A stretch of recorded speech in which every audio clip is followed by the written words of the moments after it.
we have. Thank you. Can you please call the roll? Certainly. Ms. Perron-Lambros, Here. Niedergang, Here. Mr. Cohen, Here. Ms. Fraga, Here. Mr. Williamson, Here. Ms. Sachs, Here.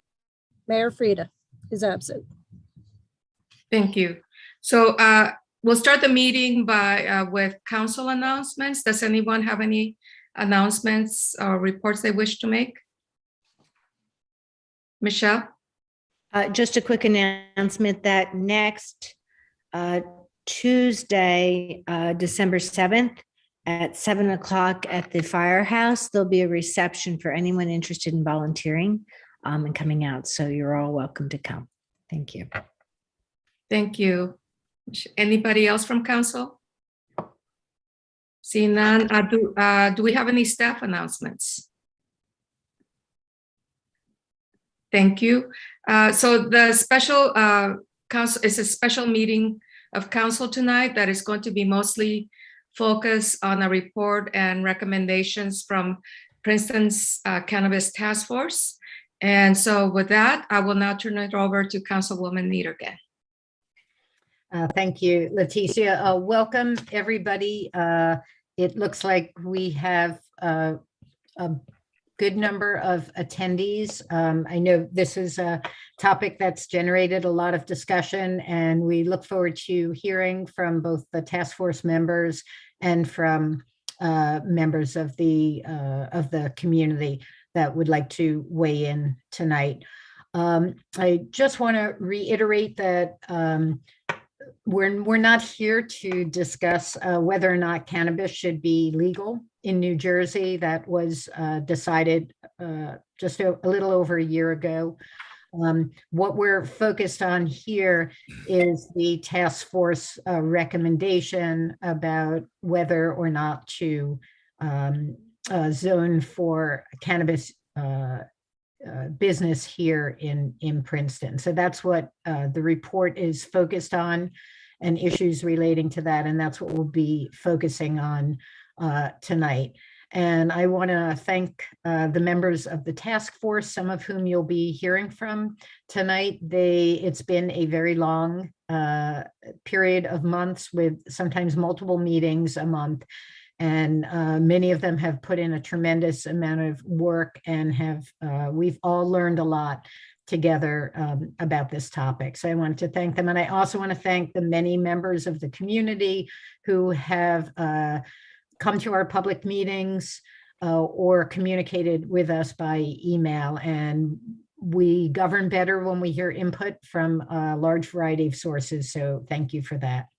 And with that, I'm going to turn it over to my colleague and PowerPoint whiz, Councilwoman Perron-Lambros.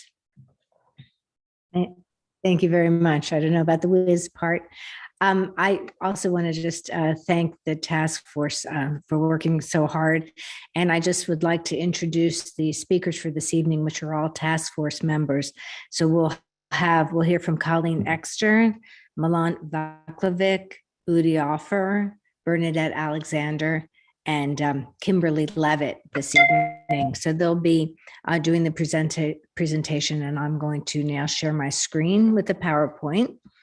And I'm going to go ahead and go. Just 1 second. And task force members, if you want to turn your cameras on at this point, that would be great. Sorry to have forgotten that cue. And all the other task force members that are here as well, we'll acknowledge you at the end. I'd like to name everyone, but as we go along, Colleen, you'll start and just do a little introduction of yourselves, please. Thank you. Okay. Well, hi, good evening, everyone. My name is Colleen Exter. And first of all, I'm a Jersey girl, and I have been a resident of Princeton for over 30 years. My husband is also a resident. He's a medical professional. He's had a practice downtown for nearly 40 years. And we've had the privilege of raising 4 children in our town. Early this year, I became aware that Princeton was forming a task force to explore the impact of cannabis legalization, both in our state and in our own town. And like most of us, I had lots of questions and concerns about legalization in New Jersey. And I considered that perhaps the best way to educate myself might be to seek a seat on the committee, to have a front row to participate in the exploration around this. I submitted an application and I was selected to serve. And I think it's worth noting that my application was submitted blind to any opinions, any considerations that I had, any position, convictions when joining.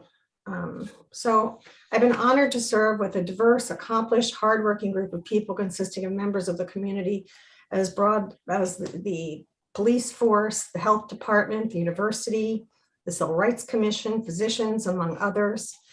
And I have watched them work exhaustively to research, understand all aspects of cannabis regulation and legalization in our town. I am not naive to the challenges that lie ahead, but we are not here to debate whether cannabis should be legal in Princeton, because it is. I have decided that after much deliberation, when I joined the task force, I was very much on the fence about whether I believed we should have cannabis dispensaries in town. But, you know, as I said, we're not here to debate whether cannabis is legal in Princeton, and it is. So there is an old expression that the best defense is a good offense. And so I have come to firmly believe that the best thing we can do is to seize the opportunity to control the narrative around the rollout of cannabis in Princeton. Let's choose operators that we trust. Let's assume the responsibility of educating our citizens, from our youth to our seniors, about the use and misuse of cannabis. And let's provide access to medical cannabis for those whose lives might be transformed by it. So whether you're personally in favor of cannabis or not, I have come to believe that the most enlightened position for Princeton to take is to allow dispensaries in Princeton. And with that, we'll be seizing our own narrative and the rollout. That's it. Thank you. Thank you, Colleen. So just the slide here is just to say that we formed the task force, and that the mission of the task force is to make recommendations to the for regulating cannabis in town, to ensure racial justice and social equity, and to educate Princetonians of all ages. And the task force composition, as Colleen mentioned, is a mix of different police department, corner house, senior resource center, the Board of Health, the Princeton Public Schools, Not in Our Town, Civil Rights Commissions, and other members at large.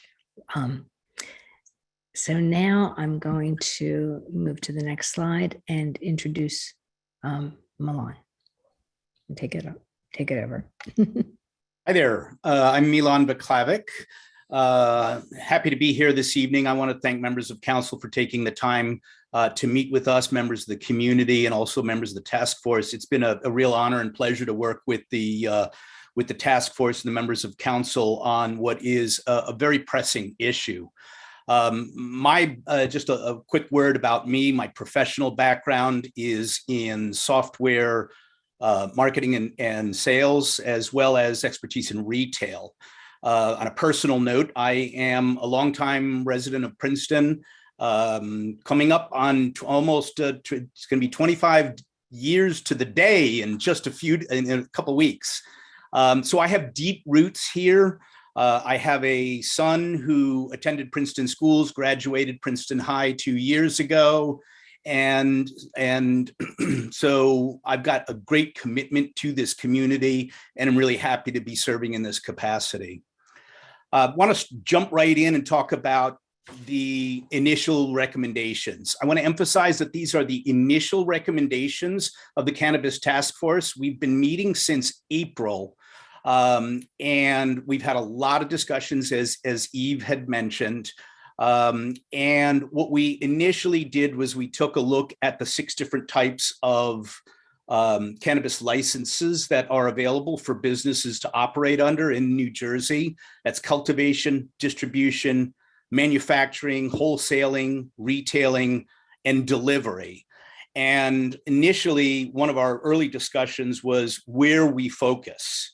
And rather than trying to tackle all of these different license types, we very quickly realized that there are a lot of nuances with each of the different license types, and a lot of research that needed to be done around each license type. So what we chose to do was to focus on, I'm sorry, could you go back one slide there, please, Letitia?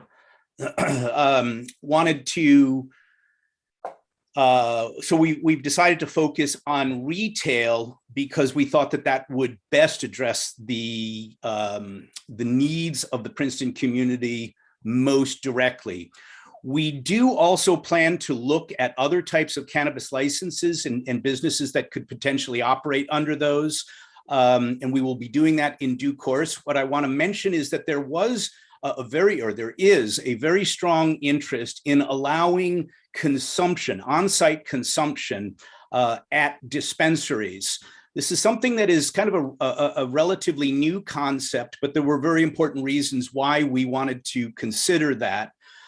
Specifically, people who live in federally subsidized housing, cannabis of any sort is prohibited, so they could lose their housing if they are found to be in possession of cannabis. Also, university students who are 21 or older don't have anywhere that they can consume cannabis because the university's position is that cannabis is not allowed at all. We also want to consider on-site consumption for people who have children and don't want to be consuming cannabis around their children and have a safe place to go. So we'll be looking into that more extensively in the future. Also, a quick note about the delivery license. A delivery service is the license allows somebody to operate in a delivery capacity. If we were to say that that cannabis businesses are prohibited from doing business in Princeton, we would still have delivery companies coming to Princeton and delivering merchandise. And rather than be more passively on the receiving end of that, we want to see how we can get more proactive and shape that to the community's best interests. You can move ahead there, Letitia. So the reasons why we want to allow retail in Princeton: first and foremost, the idea of social justice. We want to positively address the historical injustices of the war on drugs.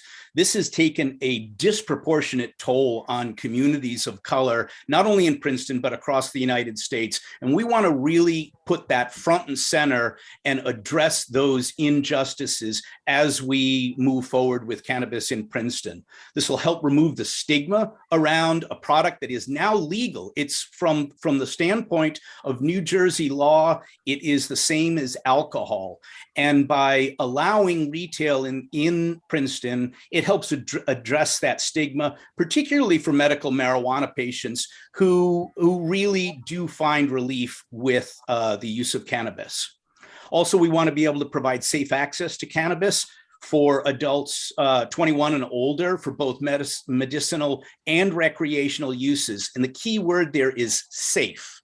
And as many people are aware, the cannabis that is available in the underground illegal market is unregulated, untested. It can have any variety of pesticides or other chemicals in them that make them very dangerous. So we're hoping to address that. And one great outcome, if we can have that, is to actually reduce or even eliminate, that's kind of wishful thinking, but really reduce the underground and unregulated market in Princeton.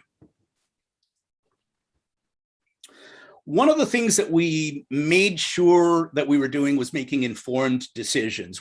Anybody can have their own feelings about any issues related to cannabis, but we really wanted to take a data-driven approach. So we did extensive research with towns that are similar to Princeton.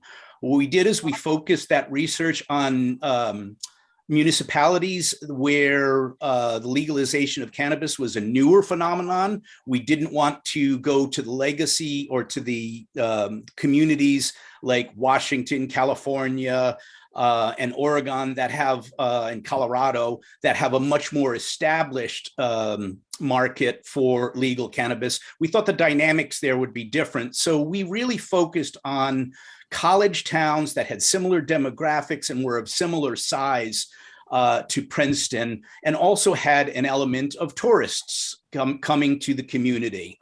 And so you can see here that there were several communities that we focused on, particularly in Massachusetts and in Portland. And you might look at that Portland number and see 67,000 for the population. That is more than double the size of Princeton, but it really was the only valid comparison point for any of the towns in Maine where the dispensaries were currently up and operating. We also did extensive research, secondary research with local municipalities to see around the Princeton area to see how they were addressing legal cannabis. Some of those discussions, I might add, with the towns that we engaged directly, these were direct conversations we were having with the licensing authorities, with members of law enforcement, and other members of those communities who were involved in the legal cannabis business, so that we could get their direct input and guidance on what worked for them, what didn't work, and some pitfalls that we could avoid. In terms of zoning, what we are suggesting is that Princeton has no more than 3 retail, medical, and adult use dispensaries. Along with that, we have a very strong preference for at least one micro license that has a social equity component to it. A micro license is a trimmed down version, kind of a reduced version of the cannabis license. It is designed to favor New Jerseyans, local ownership, and also some social equity components. So we do want to include that as well. One thing that I do want to say is that there was some skepticism in our discussions with some of the Cannabis Task Force members around whether the goals of the micro license could actually be achieved without having applicants who have lots of funding and the like. So there is some question about whether micro licenses will actually achieve their desired goals, but we thought it would be good to express a preference for having that a micro license dispensary, should we get such an applicant, because it does help address some of those broader issues. I'll be talking in a minute about the specific zones that we've identified. Now, the fact that we've identified zones that where cannabis businesses can operate, it doesn't necessarily mean that there will be dispensaries operating there. All of the natural market forces that come to play when businesses are deciding where to locate are going to factor in here. But one thing that we did want to make sure that we were doing, in addition to capping the number of dispensaries at 3, is we wanted to make sure that we were having only 1 per zone. And the idea there is that we want to be providing equitable access, especially for people who may not have a means of transportation. And we also wanted to make sure that no specific zone was experiencing a disproportionate impact by having a heavy concentration of dispensaries. Here are the zones that we've identified: the Central Business District, otherwise known as the downtown area, the Jugtown area, which is the area at the intersection of Harrison and Nassau Street. Witherspoon North is another area that we've identified, which is Green Street to Valley Road. And then the 206 North area and the Dinky area south. In terms of visually, this slide right here shows the specific areas that we are looking at as being zoned for cannabis. So this gives you kind of a visual understanding of what we're suggesting and recommending. Operational criteria was one of the major areas of engagement in the discussions that we had with other municipalities that do have dispensaries. One thing that we clearly wanted to do is make sure we weren't excluding people who are economically disadvantaged, don't have the resources that others may have, or elderly people or disabled. And really where this came down to was where the dispensaries would be located. They needed to be accessible either by walking, by public transport. There needed to be sufficient parking in those areas. And we also considered other operational criteria and decided that we didn't want to impose any restrictions like a appointment only that is typically done by computer or a mobile phone, and things like buy online, pick up in store. We didn't want to dictate any specific business models because it might interfere with equitable access to cannabis and also may interfere with the way retailers want to conduct their business. Additional operational criteria or recommendations here. We're proposing operational hours between 9 a.m. and 10 p.m. 7 days a week. This will give access to the dispensaries to people who work a variety of different times throughout the day.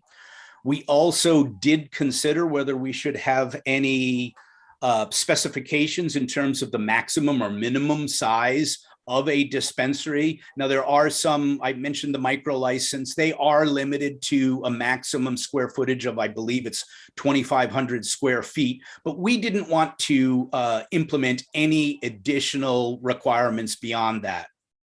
We also had a very, very spirited debate about zoning restrictions and how we could, what were the appropriate criteria to apply to cannabis businesses. And what we kept coming back to is that we really wanted to mirror those of alcohol. Alcohol is legal, cannabis is legal, and it really was the feeling among the task force that we shouldn't introduce any additional requirements that are beyond what's imposed by the state just because it's a dispensary. So we really felt that the best model, the one that would allow us, the most data-driven results and data-driven analysis, was to focus on restrictions that mirror those of alcohol. And as I mentioned, we're going to be limiting one per commercial area. Visual criteria. There are a lot of regulations stipulated by state law around the look and feel of cannabis dispensaries, specifically words like cannabis, weed, pick your slang term for cannabis. Those are all prohibited. You can't have product visible through the windows of a dispensary. So there are a lot of requirements that the state has put in place, which addresses many of the concerns that people might have about having a cannabis retailer in their town. Additional points here are that all of the regulations that apply to the historic district that are stipulated by the Historic Preservation Committee, those are going to be maintained. All lighting and safety requirements that other businesses have will also apply to the cannabis businesses. And so to give you an idea of what, for those of you who may not have either been in a dispensary, driven by, or otherwise seen a dispensary, we did want to provide some images to show you what a typical cannabis business looks like. If you take a look at this picture, nothing jumps out right here as to which of these businesses is actually a cannabis business. The storefronts look very similar. There's just some very indiscreet signs for each of these. One's a restaurant, one's a bicycle store, and the one on the left is the cannabis dispensary. And you can see that it doesn't jump out and have gaudy, drug words and all that all over the storefront. Here's another example of just a really discreet sign for a particular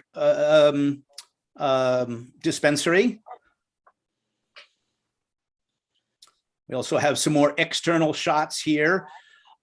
Cannabis retailers really are professionals. They are professional retailers.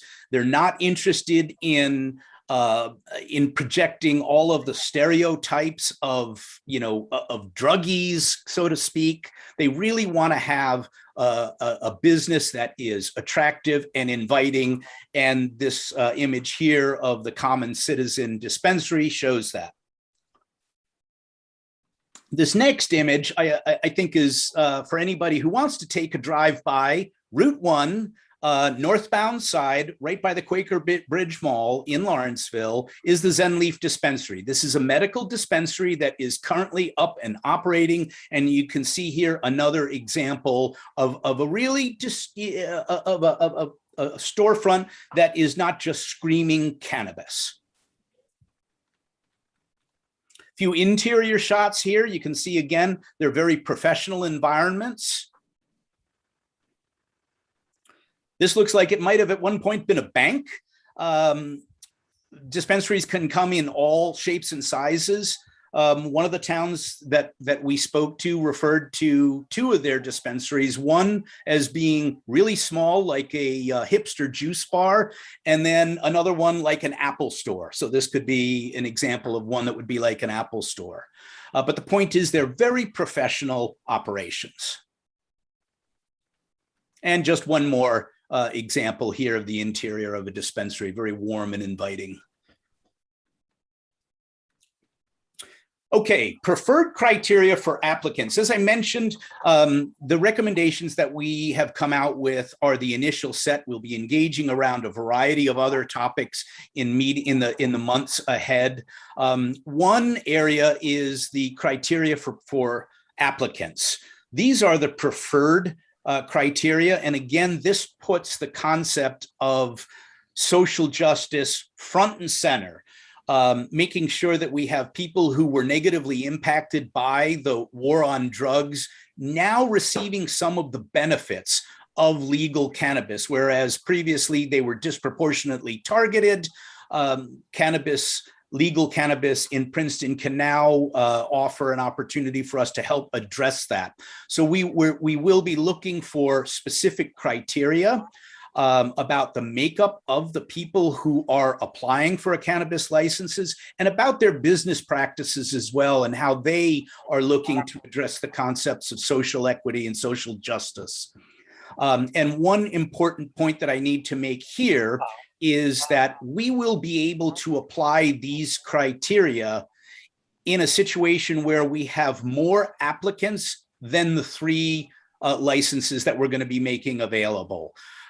Based on the research that we've done with the other municipalities, we are very confident that we're going to receive far more than applicants than the 3 licenses that are available. So we also remain equally confident that we'll be able to apply these criteria, and we'll be further fleshing these out in more detail as we move forward.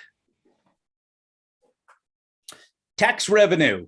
I want to state emphatically that we are not interested in opening cannabis dispensaries in Princeton for the tax revenue. If you look at the projected tax income from dispensaries relative to the overall Princeton budget, it really isn't all that significant. There is a 2% tax revenue that will come to Princeton, and we will be able to use that as we see fit. And these will be this will be the topic of future discussions by the Cannabis Task Force. But certainly what we are looking at doing is applying those funds towards social justice causes, as well as again, addressing the issues of the, disproportionate targeting of minority communities by the war on drugs. We also are going to be looking to, actually, you can move to the next slide. I think I've got that on the next slide. We're going to be looking at funding educational efforts. It's really important that the community be well aware of the dangers of abuse of cannabis, and so that people are making fully informed decisions. So in addition to, focusing on racial equity, social justice concepts, we want to focus on those educational concepts as well, and educating the community on cannabis. And that will, in particular, help with, to reduce abuse and actually, hopefully, lead to a decreased use by minors. Thank you. Thank you, Milan. Udi? You're up. Thank you. Thank you. Thank you to all the task force members and to the council members who we've been working with so closely over the past several months. So my name is Udi Ofer. Just a bit of introduction of who I am and then what I'm going to discuss for the next few minutes. So I'm a civil rights lawyer. I've been a civil rights lawyer for 20 years.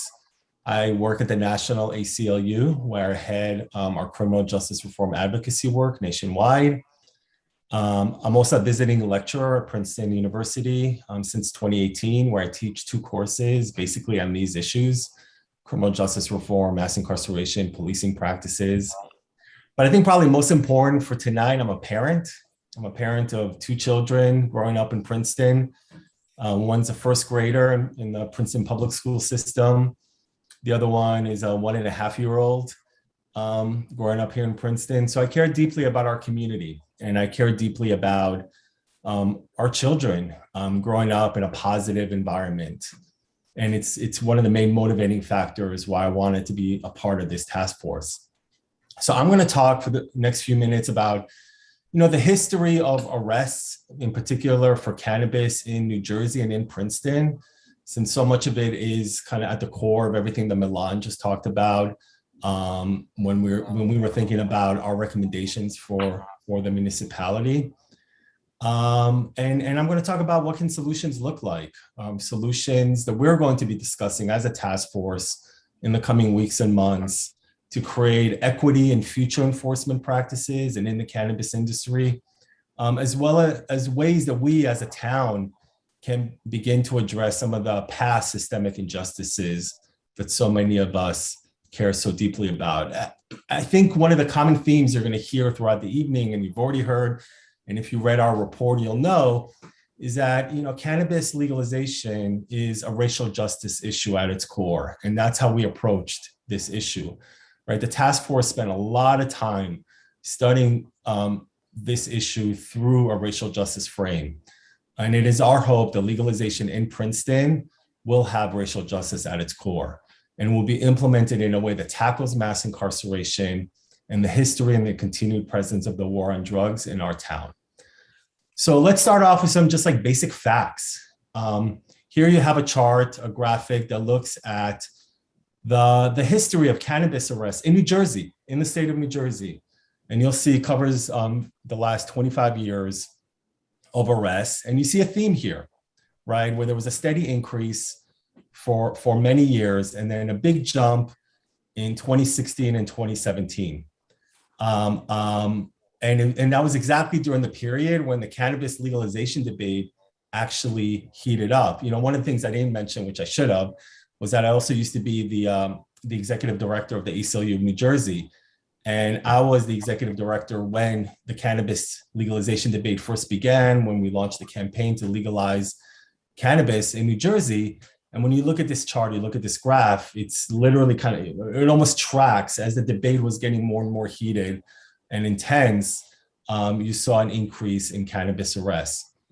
In 2018, which is the last year that I have nationwide data for that includes New Jersey actually had the 8th highest marijuana possession arrest rate in the nation.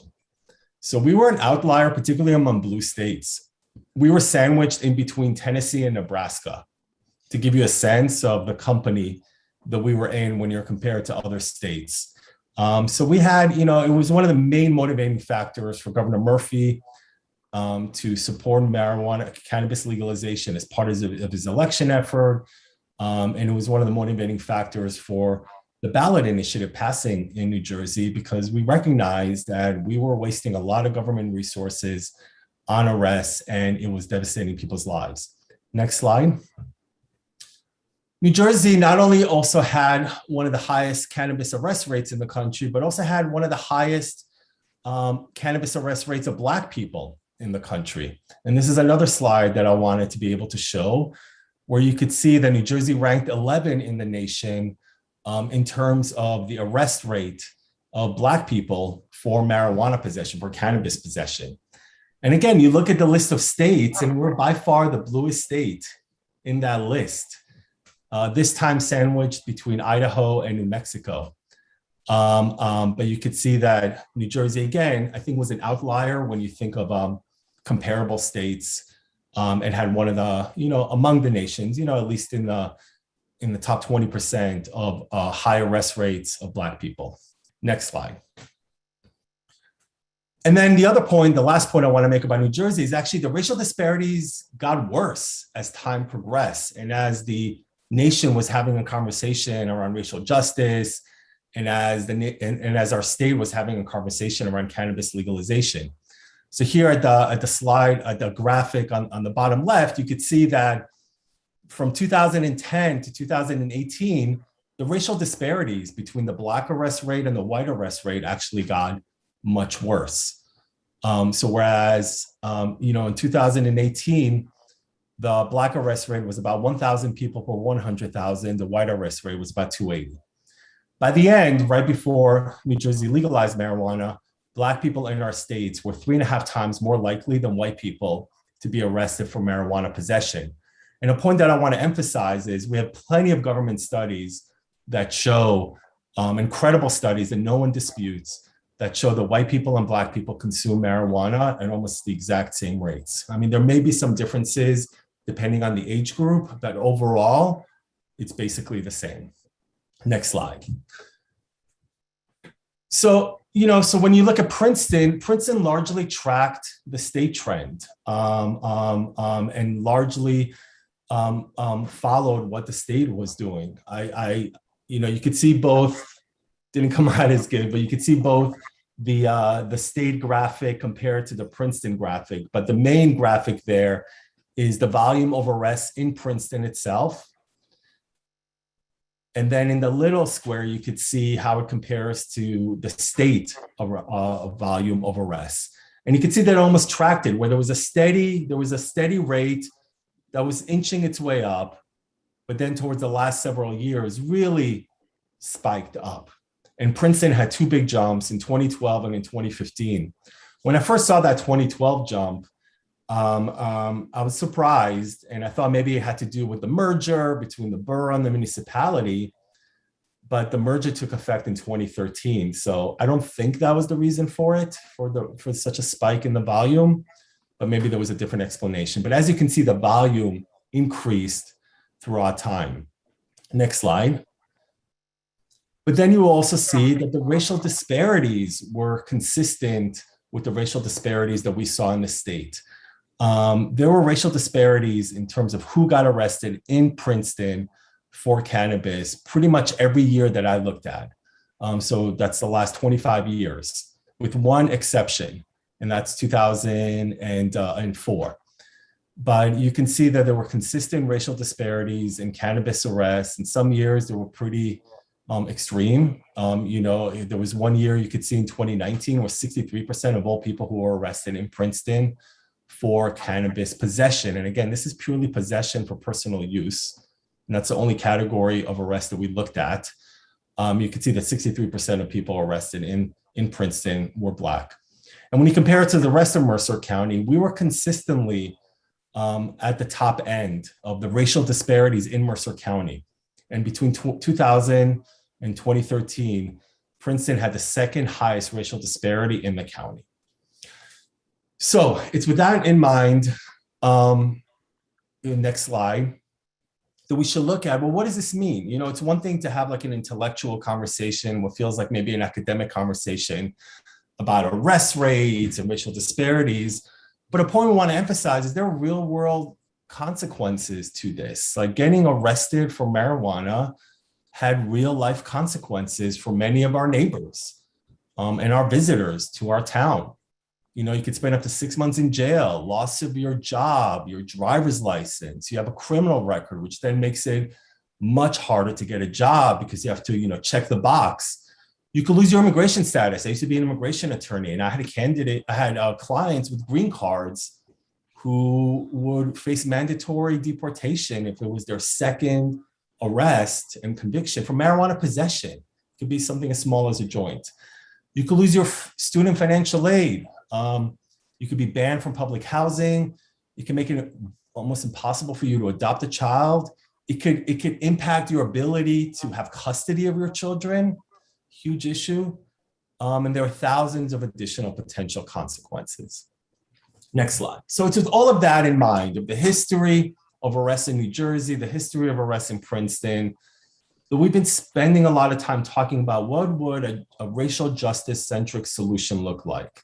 And this is what the task force is going to spend the next few weeks, the next few months, talking more about and making additional recommendations to the municipality, to the council, and to the mayor. Next slide.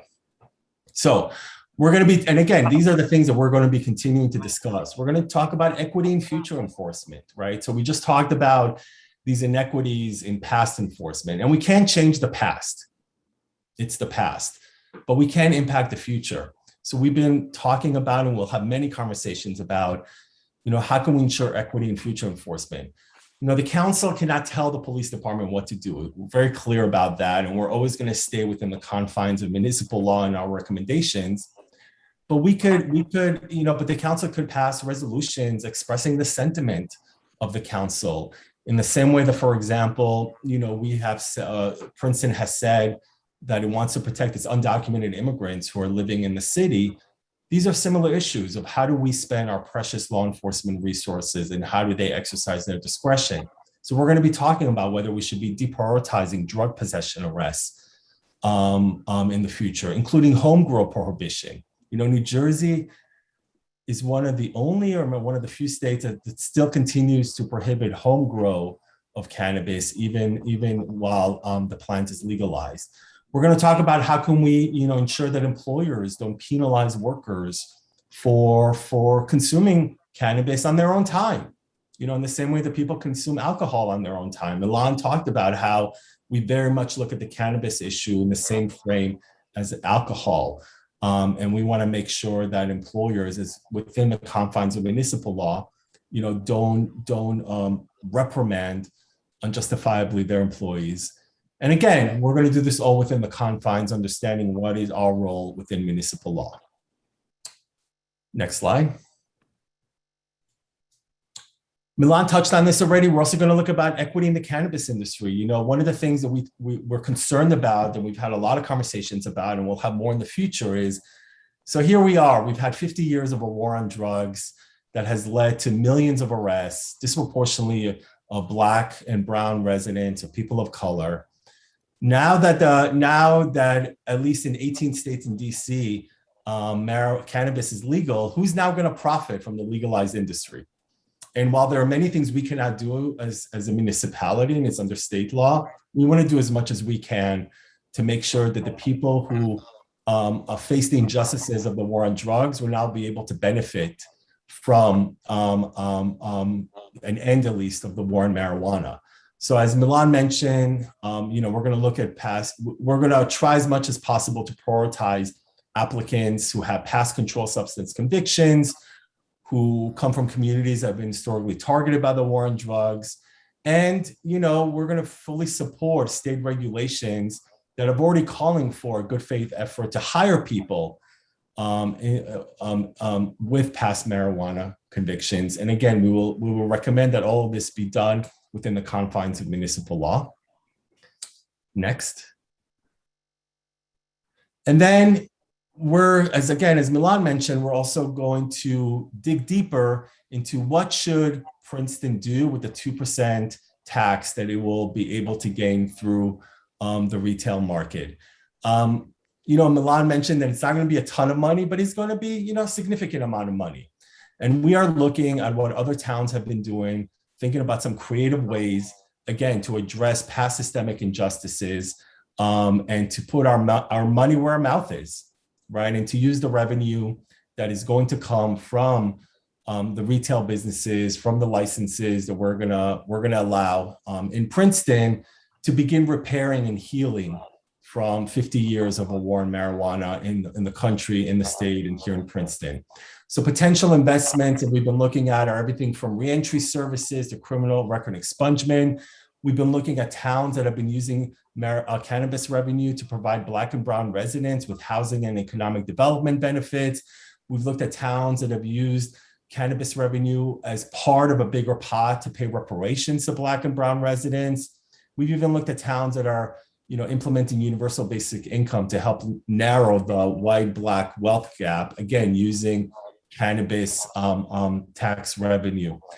Well, and we want to be upfront of this. What we don't want to use this money for is for more drug law enforcement entities and services. That is not the purpose of this fund. And then finally, I want to talk for a second and to end on the issue of crime and cannabis legalization.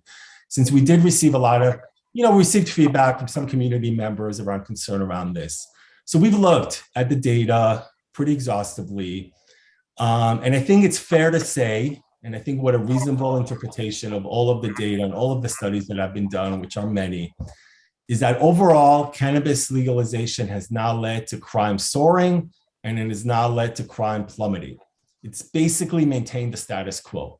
And that is what the most reputable studies have shown. Just to name a couple of them, there was a 2019 federally funded, which I think gives it even more significance, funded study of Colorado and Washington, right? The two states where we have the most data on, because these were the two states that legalized cannabis first.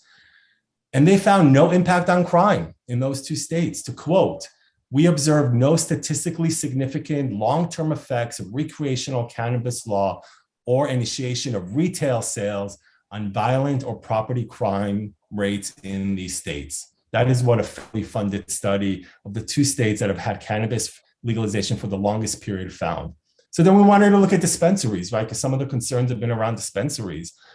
So again, we looked at the Rand Corporation, and they did a study in 2018 of California that found, quote, "no relationship between county laws that legally permit dispensaries and reported violent crime." And I got to say, and this has been pretty consistent also with our conversations with towns that have allowed retail cannabis, including here in New Jersey, towns that have allowed medical cannabis. And we've had conversations from numerous towns. I'll end by just saying, look, when you look at, there are about 10 million arrests a year in the United States. Year after year, drug possession continues to be the number one arrest in the United States, about 1.5 million arrests a year. And within that category, marijuana has consistently been the largest group of drug possession arrests. What legalization is supposed to do is really to end this practice, right? To end the police spending their time on cannabis enforcement. It is what New Jersey has decided to do, and now it's our role in Princeton to make sure that cannabis legalization is done in a way that addresses past injustices and looks to a future that is more equitable and more just. And these were the motivating factors for us on the Cannabis Task Force. So thank you. Thank you, Udi. And next, Kimberly on health topics. Sure. Okay, hi, I'm Dr. Levitt. I'm a family physician in Princeton. You can switch slides. I'd like to discuss the topic of underage cannabis use. First of all, and most importantly, I want to make it very clear the CTF does not endorse the non-medical use of underage cannabis by minors. Second, the CTF recognizes that the criminalization of cannabis led to a large unintended public health threat to the welfare of children.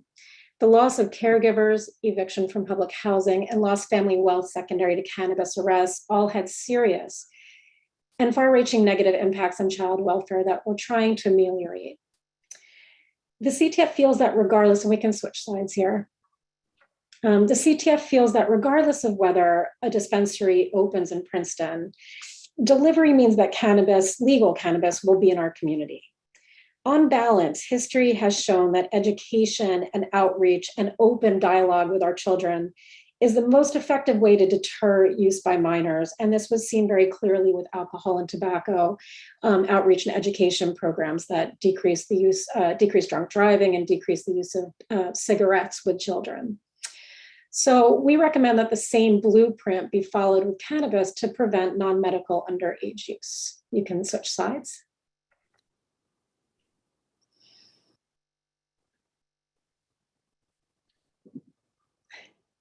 Who's switching? Go back.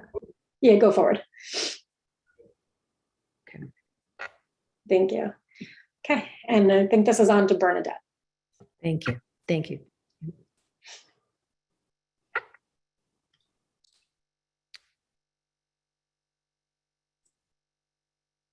Bernadette, you're muted.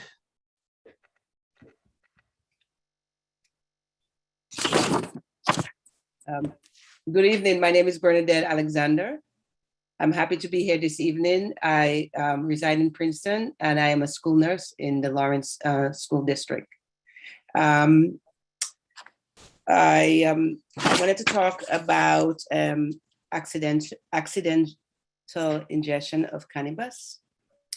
So the Cannabis Task Force acknowledges that there's been an uptick in pediatric emergency medical visits due to the accidental ingestion of cannabis after legalization in states such as Colorado and Washington.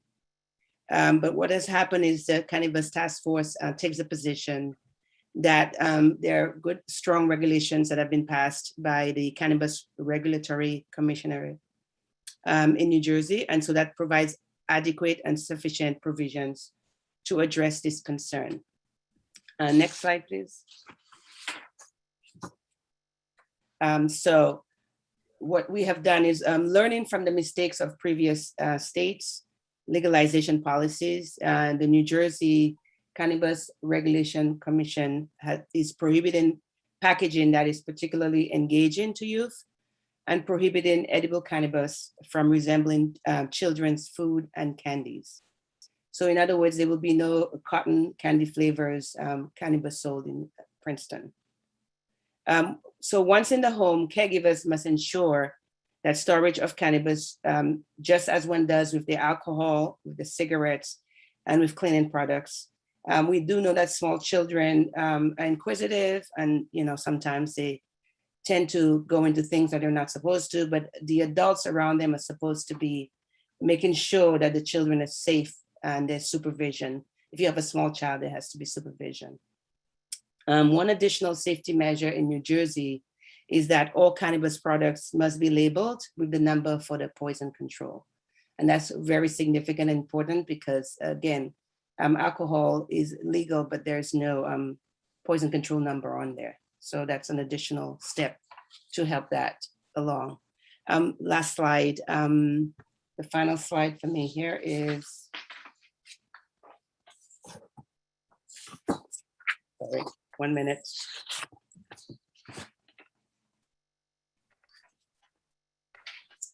So as far as education, so we at the task force, we want to help to identify the best educational material that's out there for the various audiences. So we'll have specific information for school-age children. We'll have college-age students, adults, and seniors. So specific information targeted towards individuals in our town. So we want to send a clear message that cannabis should not be used by those under age 21.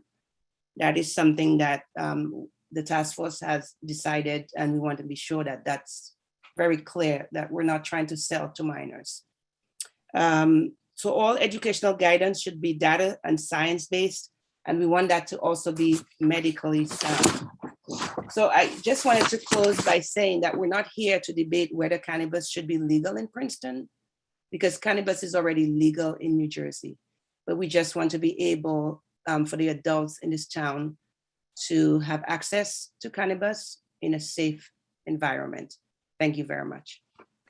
Thank you. Thank you. And that concludes our presentation. Thank you all to the task force members. Stop sharing. Thank you. Yeah, and I echo that. Thank you for the task force members present that are doing the presenting today, but also to those that I believe some of them are in on the call listening, because I know a lot of work went into putting the report together and also the presentation. So now if we have any comments or questions from council? First of all, I'm sorry. David and then Dwayne. Sure. You're muted, David. You're muted.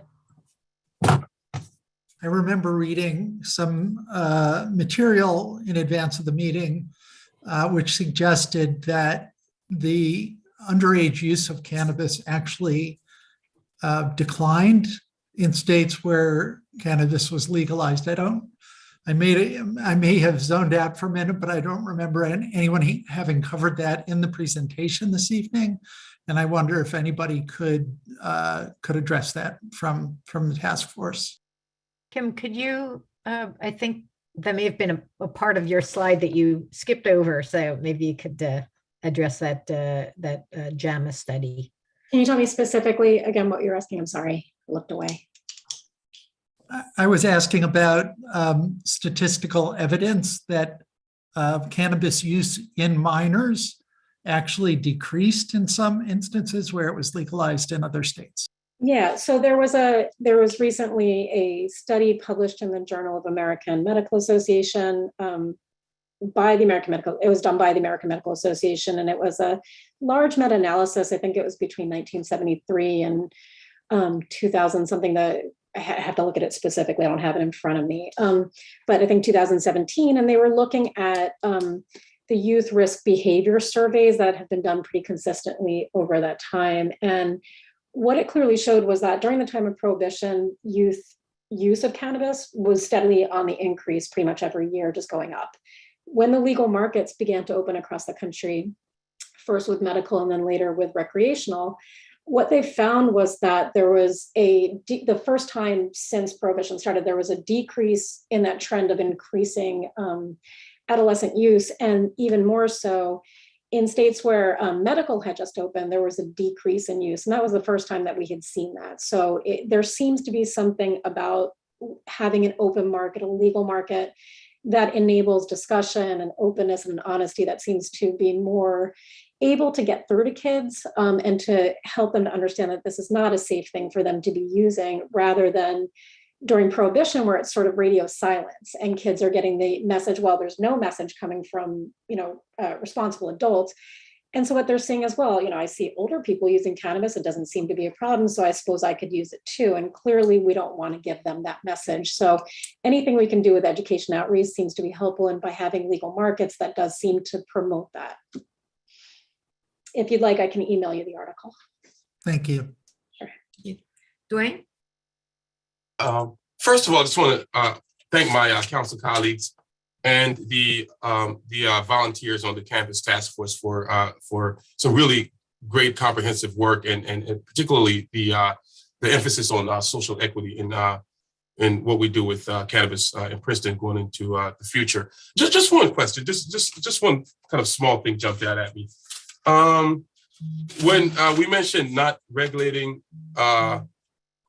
the square footage, I understand that we don't necessarily do that for businesses that have like alcohol and that type of thing. I'm just wondering if, when it comes to just like streetscape and something fitting, a cannabis dispensary fitting well into whatever part of town it goes into, I'm just kind of wondering out loud if someone felt that for some reason, Princeton is just a great place to have a very large retail outlet for some reason. Even though I like that slide where we saw, we did the comparisons with other towns and we show how, not as innocuous, but how it's where a cannabis retailer can be really subtle. You can't really differentiate between that and other businesses. I was just a little concerned about how it would be if we had too large a cannabis, like we have a Bottle King, sort of almost like a big box liquor store. If Princetonians would be happy with a big box cannabis store in Princeton. And so that kind of, for some reason, I feel a little discomfort with it.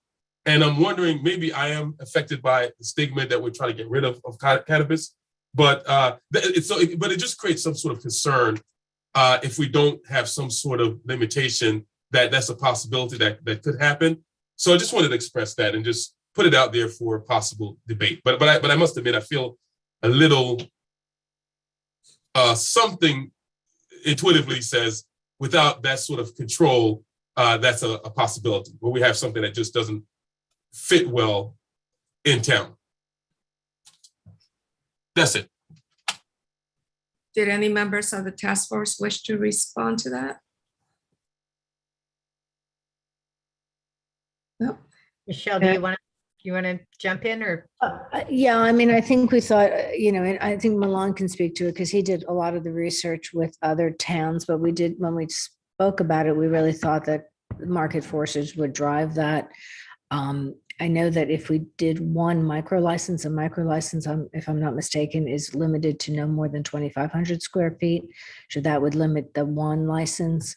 So then you're talking about two, and certainly if you're looking at the center of town, there'd be very little real estate ability, and pricing would probably price that out. But it could be something, that could be a concern, if you don't want it, something like a Bottle King size in the Bottle King region, that we could certainly talk about having a zoning number, but we wanted the market forces, or the task force wanted to recommend the market forces drive that. Milan, you might have more information in terms of other towns that you looked at. Yeah, when I mentioned the large one that was like an Apple store, you have to take into account the cost of real estate in different towns, different municipalities. I think that when we talk about market forces, I'm not, I don't know the intimate finances of dispensaries, but it's my impression that those larger types of dispensaries are quite the exception and not the norm. And the big distinction there is what their business strategy is going to be. Many, if not most dispensaries, they focus on sales of cannabis.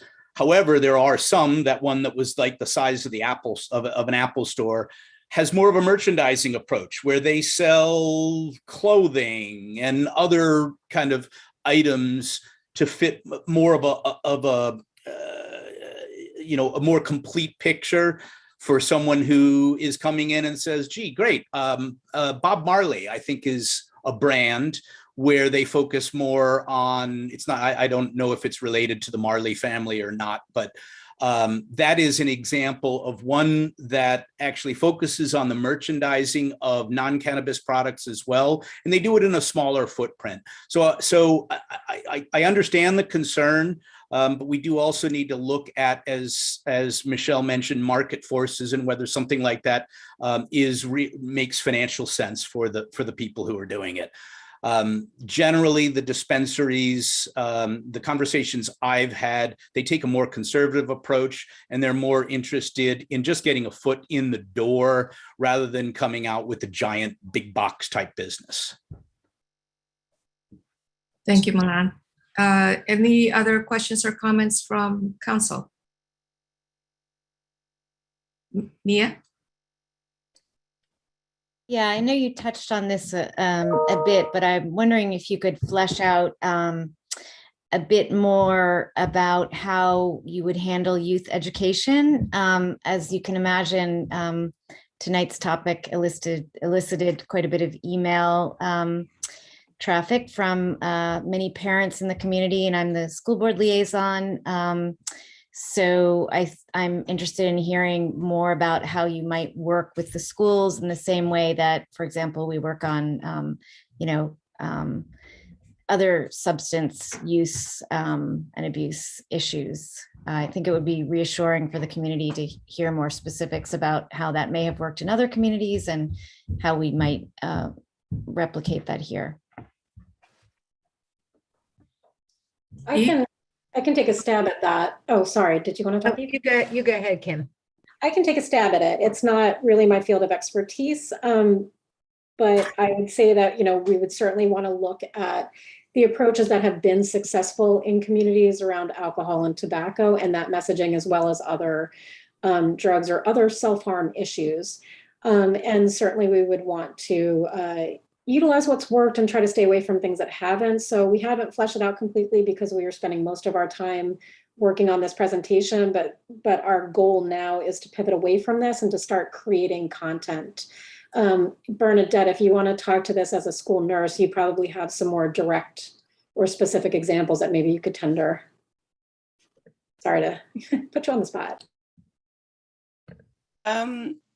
Yes, I guess I would kind of say the same thing that you have said, in the sense that we still have a lot of work to do in that specific area. But we will definitely be looking at other success stories around here. Right here, even in Princeton, there are a lot of success stories around the students in school doing things about drugs and alcohol prevention and awareness. And so we'd certainly follow that. And in school, we're doing the same thing, whereas we're having people come in and talk to children about, the dangers of drugs and how to avoid it and things like that.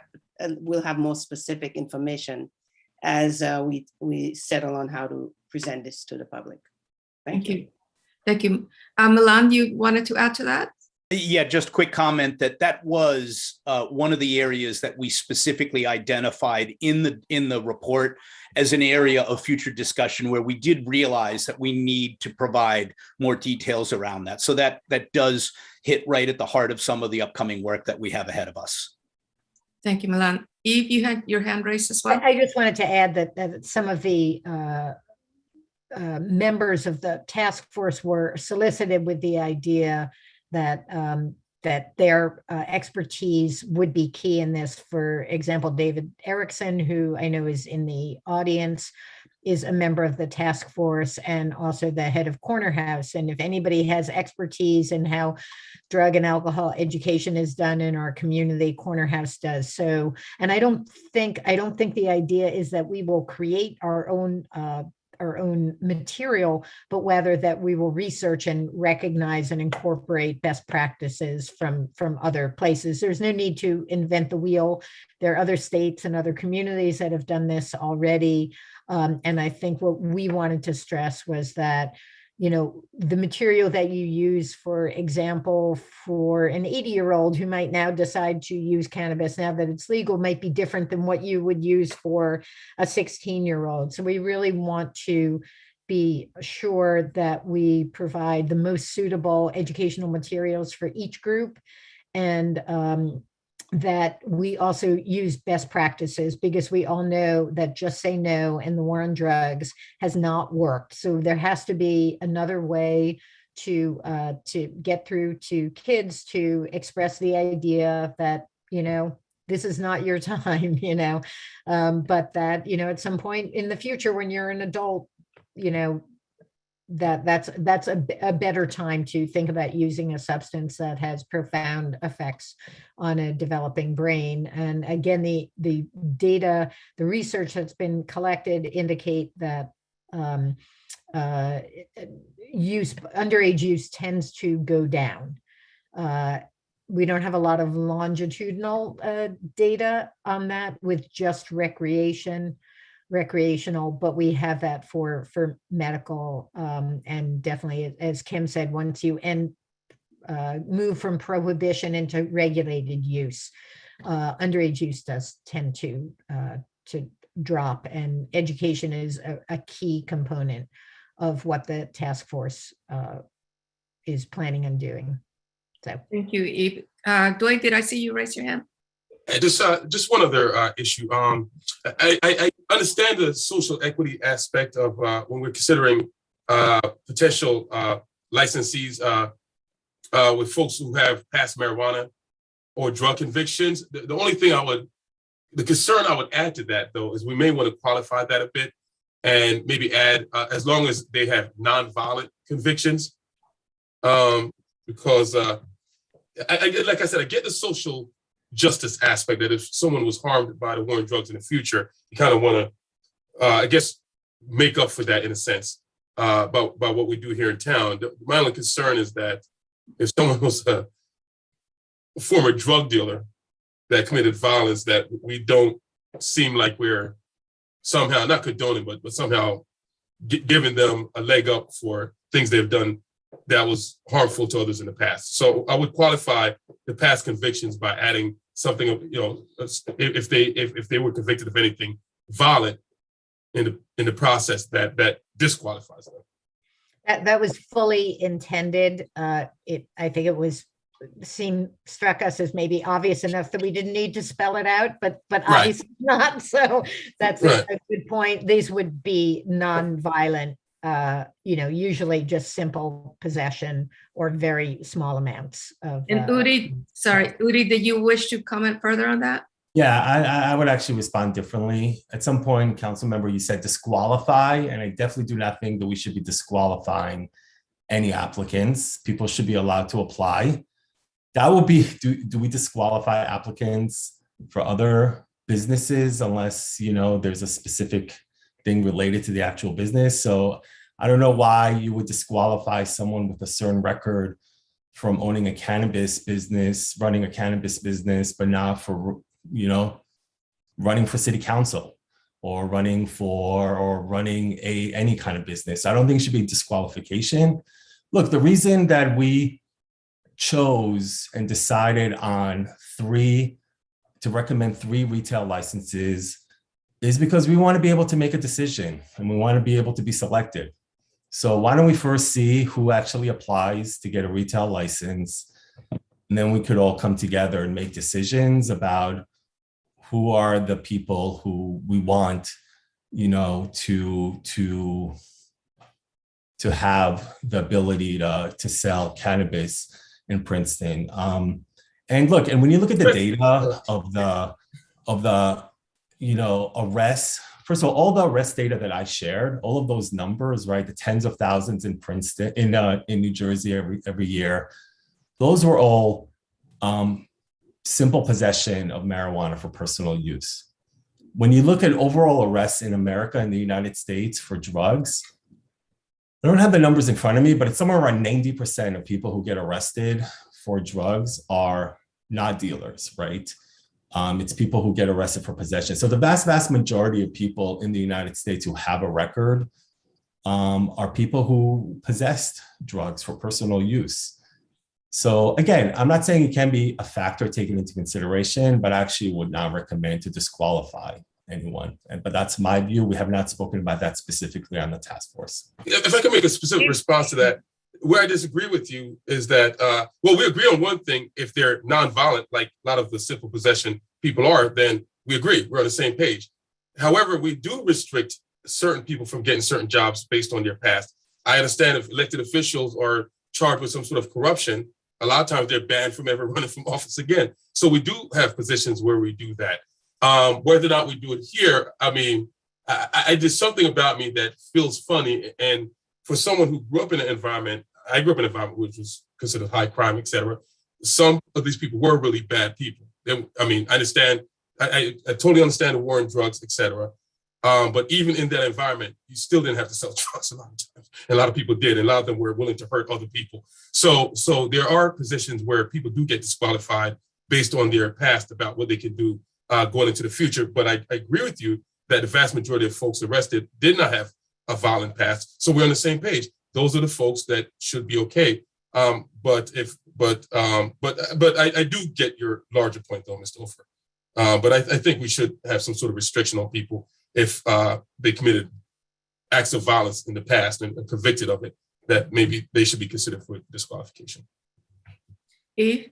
Yeah, and we can talk with legal counsel about this. I'm not sure what we're allowed to do. Is as Udi said, I don't think we could ban somebody. Maybe we can with a prior a felony arrest from owning a liquor store. Maybe we can, in which case the same prohibitions could potentially be applied. I just want to qualify that I was speaking of hiring rather than ownership, so that if people were being hired at stores, that I would hope that those people would not have a felony arrest, but rather simple possession. But I think my issue is not with felonies or that. My issue is about violence, because fourth degree felony, if it's a first offender, there's a presumption that you don't get incarcerated, and that type of thing could possibly get it. You can maybe get an expungement and things like that. So it's not so much felony versus misdemeanor. Or in New Jersey, we actually use the word indictables versus disorderly persons offenses, but it's for folks who committed acts of violence. I'd say this is in the scheme of things a pretty minor point. I think we have a lot of people in the audience who want to weigh in. So I'd say, why don't we discuss this with legal counsel? And I don't think we have to take up more time now on this particular issue, if that's acceptable to all. David? Acceptable. Yeah, I also want to hear from members of the public, but I did have one other question. I know that there was someone from the police department who served on this task force, and I just wanted to ask the question, was the task force unanimous in supporting the recommendations in the report? Because I think that may help, members of the community feel more comfortable if our police department is behind the recommendations here. Eve? Yeah, there was a member of the police department who sat in on many of our meetings. She was not at the last couple of meetings at which this was formulated. So I think we carefully worded it that it was there was a quorum present when the recommendations were finalized. I think we had 14 or 15 people out of 21. And of those who were present, it was unanimous, but there were definitely members who were not present. I can't say definitely that the police force would endorse this. We haven't asked for their endorsement. We solicited their participation to provide input into the process and their expertise, but not necessarily, just like I wouldn't, ask certain other organizations who sent representatives to say that they're endorsing the report, but rather that they weighed in and they participated over the course of many months, if that helps. Okay. So unless there's any more questions and comments from council, did I see you raise your hand, Udi? Yeah, I just have to make one point. I'm sorry. I don't mean to belabor a point, but I feel like it's something I have to correct here. I feel strongly that we cannot say that people with a felony record should not be able to get a job at a cannabis shop. That goes against kind of where we are as a nation right now. I mean, I was literally in a meeting today with the White House with Susan Rice and others, where the Biden administration is talking about how they're going to prioritize hiring people with a criminal record as a way to kind of create second chances for people, as a way for us to overcome mass incarceration. And, people deserve a second chance. And we can't carve out people based on if they have a felony record or a misdemeanor record, violent record, or I know we judge them by who they are right now. I'm an employer, I employ people. So I know it wasn't, but I just feel like since it's important for us not to create these blanket exclusions and just take it at a step-by-step, case-by-case basis. So, if the council does adopt anything specific on this, I urge you strongly not to carve out any categories of people. based on their past practices and judge people by who they are today. I just want to make clear Well that I said, didn't say and about I felonies. agree. Mine was about people with violent records, but right. felony- Even people with past violent felonies should be judged by who they are today. No one should be judged by the worst thing that they've done in their life. I generally agree with and that. I'm happy to bring, However, I'm happy to bring people to testify before the council who were incarcerated for violent offenses, and today are people that we want in our town and that we want to hire and that we want. People should not be judged by the worst day of their life and by the worst thing that they've done in their life. And we should be we should be in this case, we're giving them a credit because of it, though. Okay, I trust there will be more conversation on this and more opportunities for dialogue. We now want to give an opportunity to members of the public who've been listening in, and I know also want to weigh in. But first, I wanted to give just a few instructions. For those who wish to speak, please raise your virtual hand. And when we call on you, you will be asked to unmute. When you unmute, please state your name and where you live for the record. Each commenter will have up to 3 minutes to speak. We will be asking speakers to wrap up as we near the 3-minute mark, so please keep that in mind. And we will also be limiting public comment to 1 time per person, so there's no getting back in line.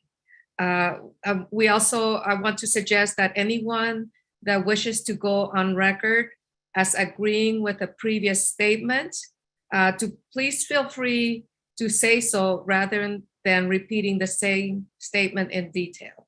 So if you just want to go on record as agreeing to what somebody else previously said, just please feel free to just say that. So with that, Adam, and we'll be going in order of the order that folks raise their hands. Adam, can you please let in the first member of the public? Yes, bringing over someone on an iPhone, no name. Good evening. My name is Qing Li. First, I want to thank you all for your hard work and put the report together.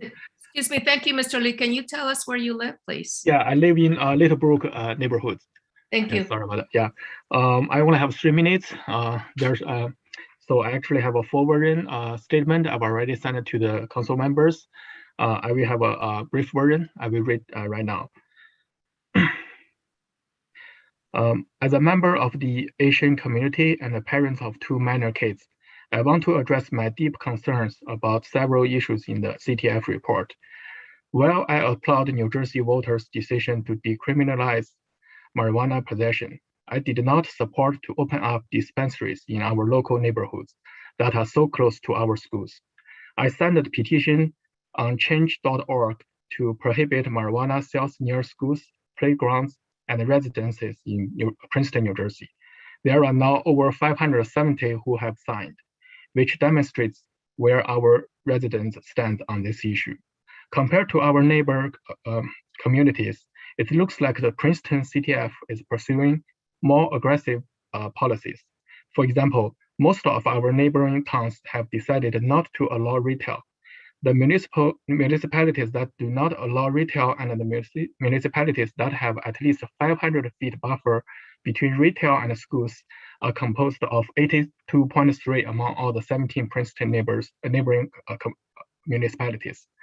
While in the CTF report, it looks like Princeton has the smallest buffer zone at only 200 feet. As an energy industry professional, I'm keenly aware about electricity usage. Electricity used for cannabis production is now estimated at 1% of all electricity used in the USA. One report shows that to produce 1 pound of cannabis, the industry needs to use electricity of 2,000 to 3,000 kilowatt hours. That is enough energy to power an average US family for 2 to 3 months, which is equal to about 2,500 pounds carbon dioxide. Obviously, cannabis is a green leaf plant, but the industry is not that green.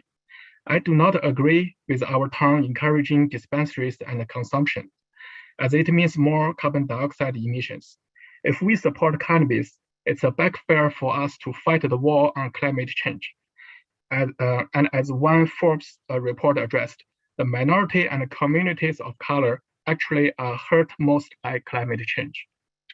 I'm further concerned about the mental health impact of marijuana use and how it may harm our residents. One study I looked at indicated that approximately 3 in 10 people, which is 30%, who use marijuana have cannabis use disorder. Another study estimates that people who use cannabis have about a 10% likelihood of becoming addicted. This data is from the CDC website. The National Institute of Health referenced several studies that linked heavy marijuana use to lower income, greater welfare dependence, unemployment, criminal behavior, and lower life satisfaction. Lastly, I don't see any member of the Asian American community on the CTF or the town council. Meanwhile, Asian American residents compose 17% of the Princeton population. With all due respect, I do not believe the CTF report reflected the majority view of the Asian American community in Princeton and the town residents' opinion overall. Thank you, and I appreciate your time. Thank you, Mr. Lee. Adam, next person. Yes, bringing in Grace.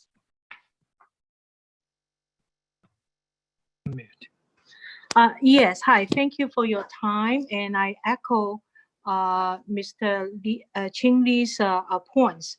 One more point I want to mention is that the cost to have the dispensary in Princeton town.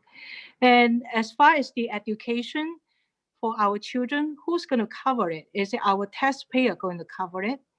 And the other thing is that increase the traffic, and also therefore there's an increase of the possibility of a car accidents and all those costs.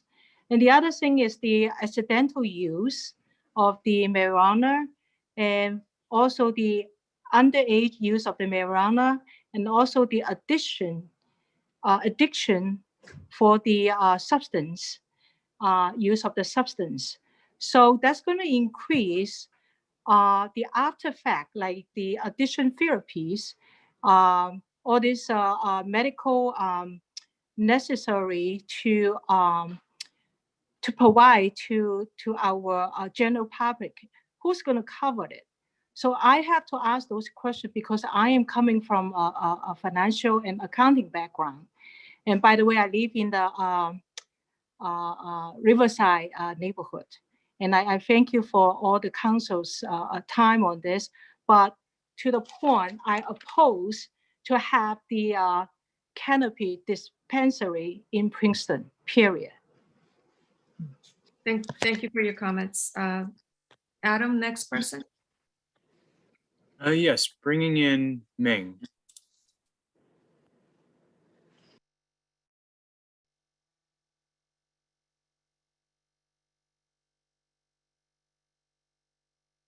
If you can please unmute.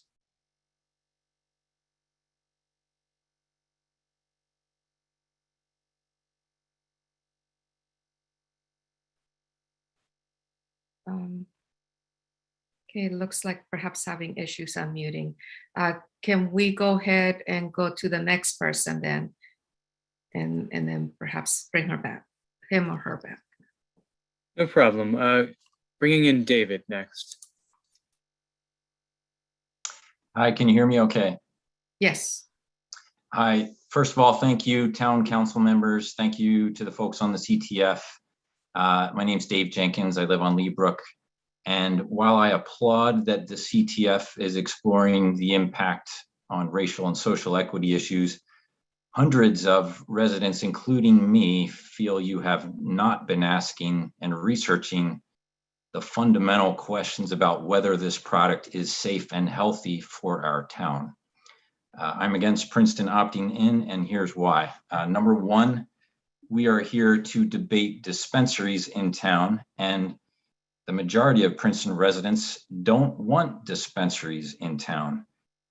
You talked about a data-driven approach. Well, the only data-driven approach we have is that 60% of residents in an August survey of Princeton perspectives said they did not want dispensaries in town. Also, as mentioned, over 500 residents have signed a petition calling to prohibit dispensaries in town. And it almost feels as though the CTF has dismissed it, disregarded it, not followed up on it, not digging into why so many residents don't want it, are afraid of it, think it's a bad idea, think it's dangerous. Thirdly, the presence of recreational dispensaries has been statistically linked to an increase in the rate of accidental pediatric poisonings. And yes, I appreciate that Bernadette did address that issue, but other states have also similarly tried to improve the packaging. If you research the issue, you'll find that over 4,000 children have accidentally ingested these edible products, and they're calling poison control. They're getting emergency room visits, and you got to put yourself in the place of those parents who are wondering what's happening to their kids.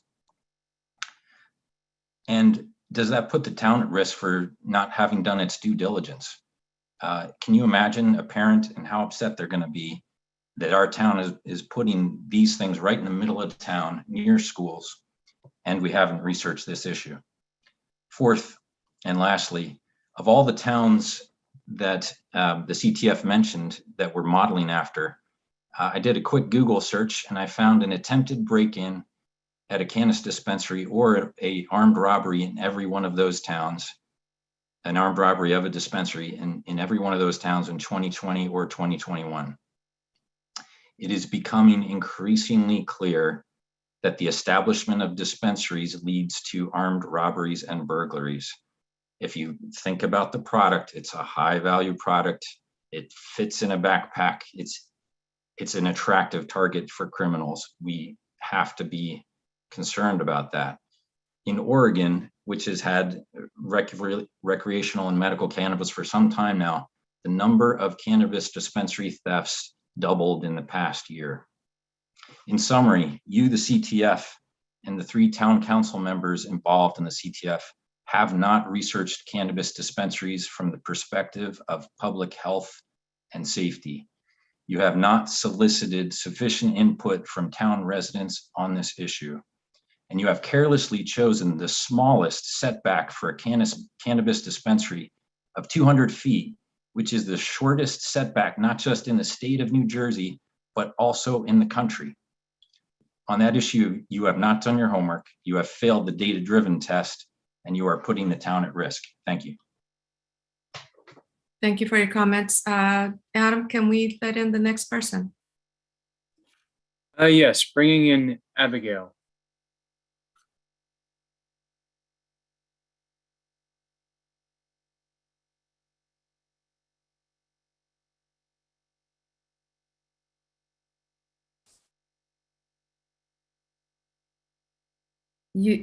You can unmute yourself, Ms. Rose.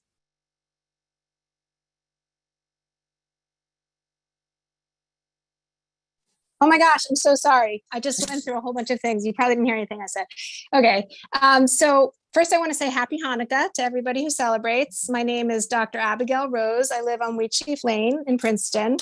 And I want to first thank you all so much, members of the task force. You've done an amazing job and given so much information and time. I really appreciate it. I want to say I absolutely 100% support the task force's recommendation. I am a physician. I'm a mom of 2 teenage children. And one of the things that was not mentioned that I am very concerned about, and if you been reading some of the articles recently, more and more cannabis that is found, that is bought, that has been unregulated has fentanyl laced into it, and you can die from a single initial ingestion or inhalation of fentanyl. So the fact is that people of all ages, teens, for sure, high school students are using cannabis. That is a fact.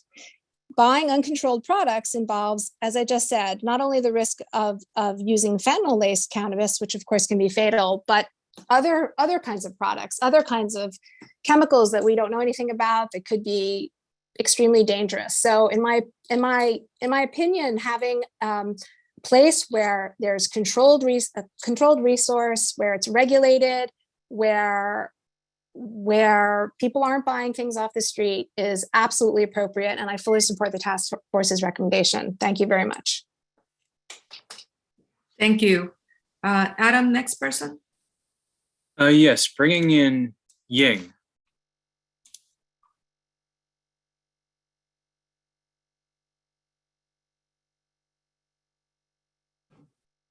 Hello.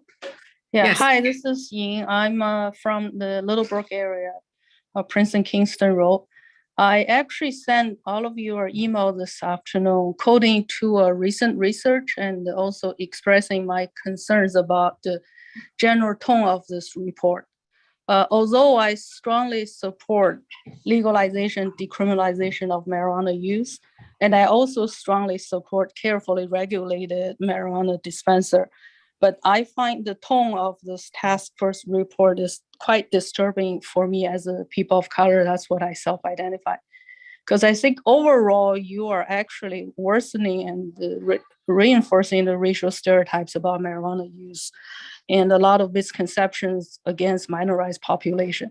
One of the issues you mentioned, because you repeatedly, right, including the civil rights lawyer, repeatedly arguing that this is a racial disparity issue, and in particular related to legal injustice, marijuana arrests. I totally get that. And but wouldn't that make it the central point, right, about the legal justice? And there's no evidence showing the link between how the police forces in relation to the against the Black population as putting a marijuana dispensary in place. So I think that's you prioritize the issue wrongly for that, right? And secondly, I think by linking the racial justice with marijuana use or use a dispensary, you're creating a misconception that people of color are more likely to use marijuana, and hence that's the problem. As the most recent study published in September 21, 2020, September 21 on JAMA, based on a national study over 836,000 people, and specifically looking at the impact of medical and recreational cannabis laws, the implementations of those laws on people's marijuana use behavior. So first of all, at a baseline, Black and Latinx population in general have lower prevalence of marijuana use, controlling for socioeconomic factors compared to the white population. Secondly, after the implementation of recreation cannabis laws, and you see there's an impact on Latinx population. At the base, they were the least likely to use cannabis. As a result, in particular, the marijuana use among Latinx youth is on the rise. And this is particularly concerning. Sorry, the time's up. Can you please wrap up? Sure. So I just another thing that's concerning is you can't frame racial equity as only a Black and white issue, because I think that's damaging. In particular, in this town, we have a great racial diversity, and to think about our 10% of Latinx students, many of them are free reduced lunch or out, right, or living alone. Think about the impact on those students. So I think altogether, I think you should reorient your understanding about racial equity and don't just imagine and fantasizing what racial equity actually means for a lot of people. Thank you. Thank you for your comments. We did receive your letter as well. Adam, can you please let in the Honorable Lance Liverman? Yes, bringing him over now. Hello, hello, hello. Hello. You guys have done a great job. I thank God for you guys. I don't know where these questions are coming from. I don't know where these people have been.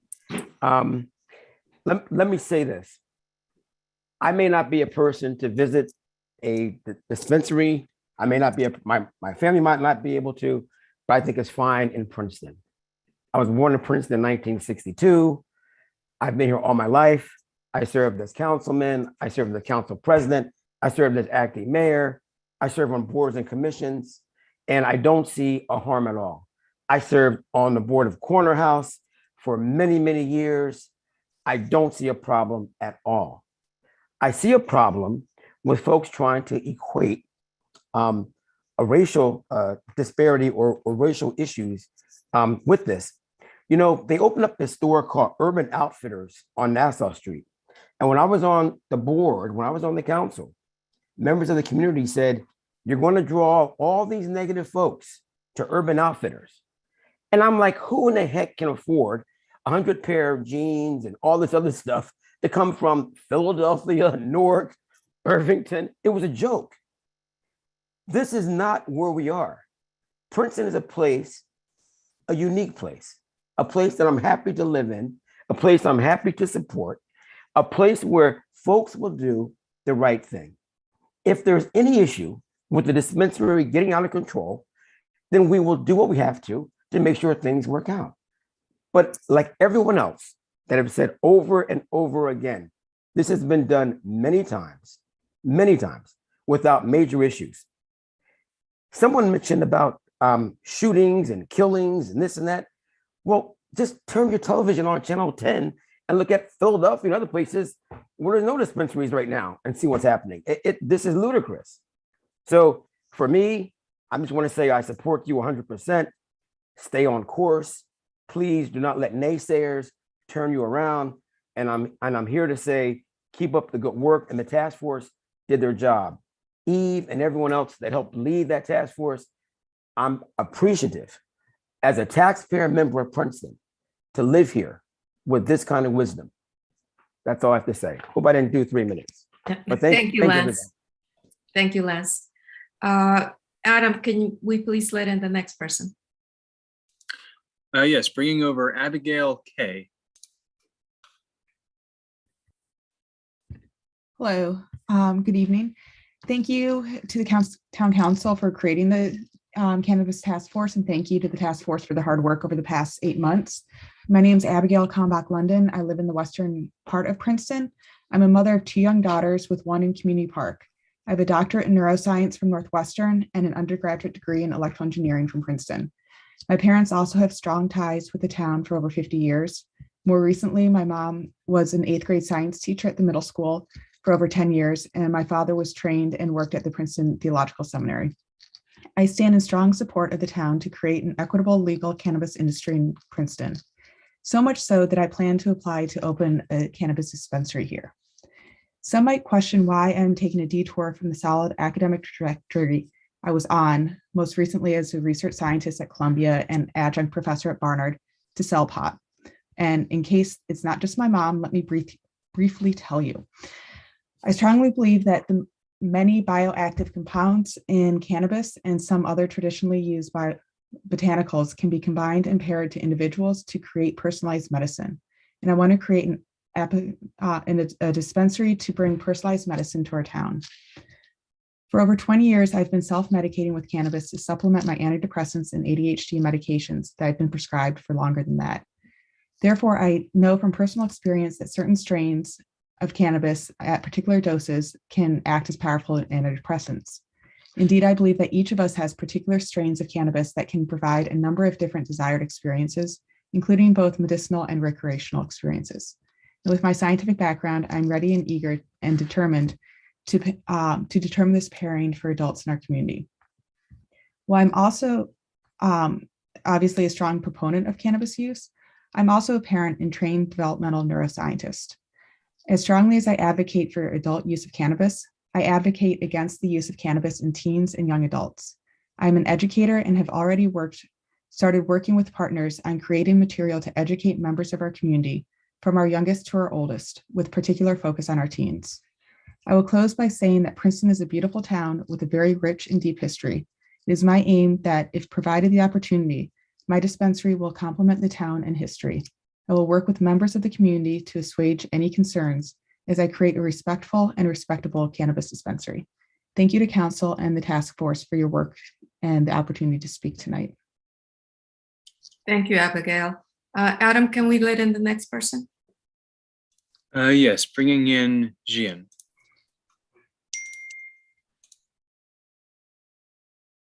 Hello, can you hear me well? Yes, we can hear you. Excellent. Yeah, my name is Jen Chen, and I live on the west part of the town. I just have a few comments on the November 23rd report. First, I think we should understand clearly that cannabis legalization in the state of New Jersey should not be viewed as a refutation of the significant health risks marijuana poses. CDC still labels marijuana as an illegal drug with a myriad of negative health consequences for both adults and teens.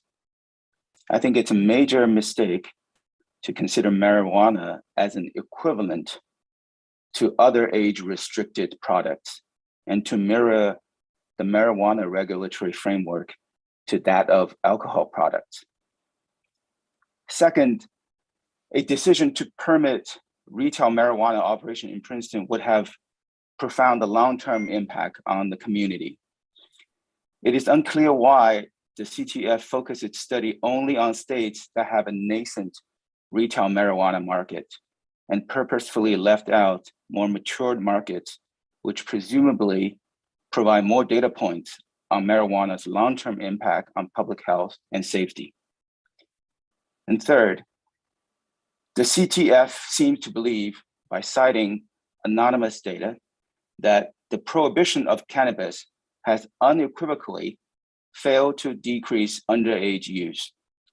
So the question is, if outright prohibition couldn't address underage use, the CTF's optimism that, quote, the law as passed by the NJ legislature has put into place adequate provisions to address the issue of underage use seem unwarranted. And also, I think it will be very helpful for the task force to provide to the public the copy of the 2021 JAMA study that was cited in the report. Fourth, the CTF would agree that there is still a good amount of stigma attached to marijuana. A walking distance to a park will probably add value to a residential property. How about walking distance to a marijuana dispensary? There might not be adequate data to answer that question. It would be prudent for Princeton not to proceed with the recommendations until the relationship between the presence of marijuana dispensary and the local property value is carefully studied. And lastly, the report states that the CTF discussion and recommendation kept social and racial justice consideration in the forefront. However, again, it's unclear how granting retail marijuana licenses will effectively address social and racial justice issues.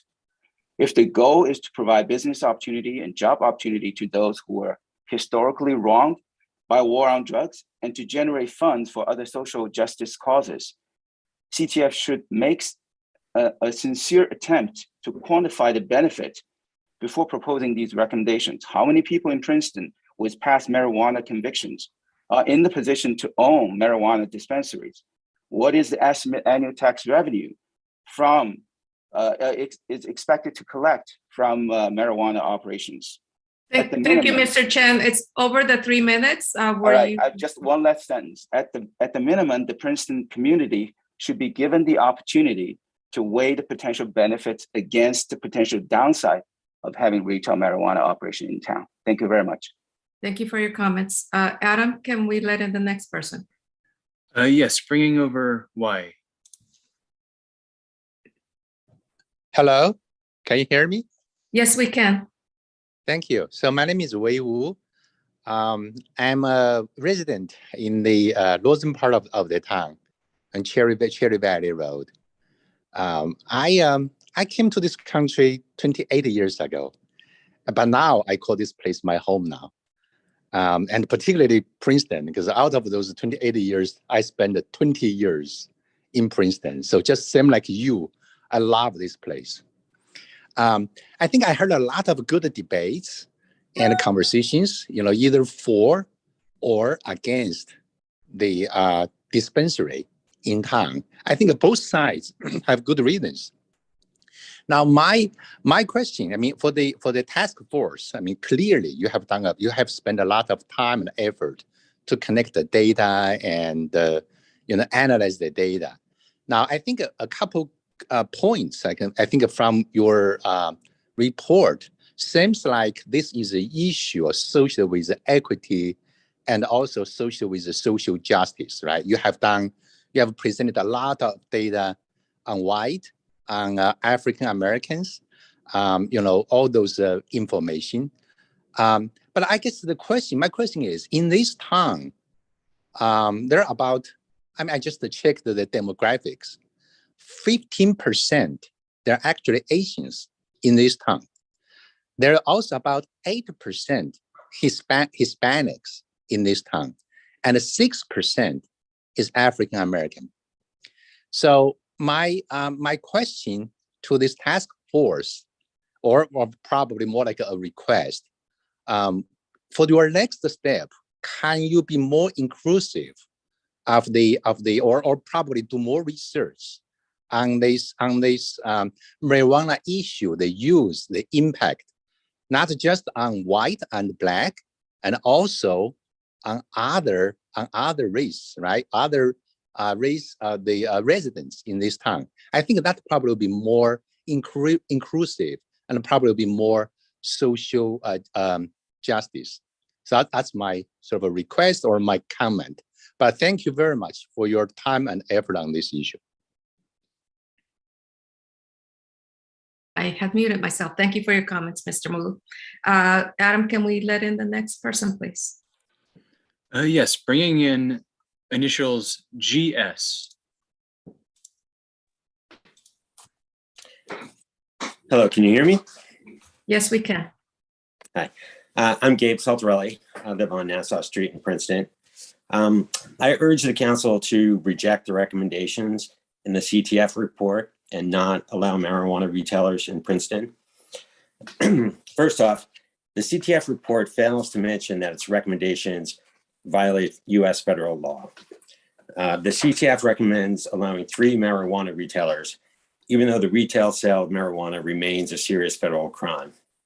The CTF further recommends ignoring the federal drug-free zones, which impose heightened penalties for selling marijuana within 1,000 feet of schools, playgrounds, and public housing. The CTF instead recommends treating marijuana the same as alcohol. But marijuana is not like alcohol because 1, marijuana, unlike alcohol, is a controlled substance under federal law. And 2, as mentioned by Dr. Nathan at a recent meeting, there's no safe amount of marijuana ingestion for children. The CTF report acknowledges that many towns have aligned their marijuana retail restrictions with federal drug-free zones. Nearby Lawrence Township, for example, went even further and limited marijuana retailers to the Route 1 corridor, far from its schools, playgrounds, residential neighborhoods, a fact that was not mentioned in the CTF report. Second, in deciding whether to license marijuana retailers, it's important to consider the effect of marijuana on children and adolescents. At least 2 recent studies have found that state legalization of marijuana was followed by increased marijuana use among adolescents.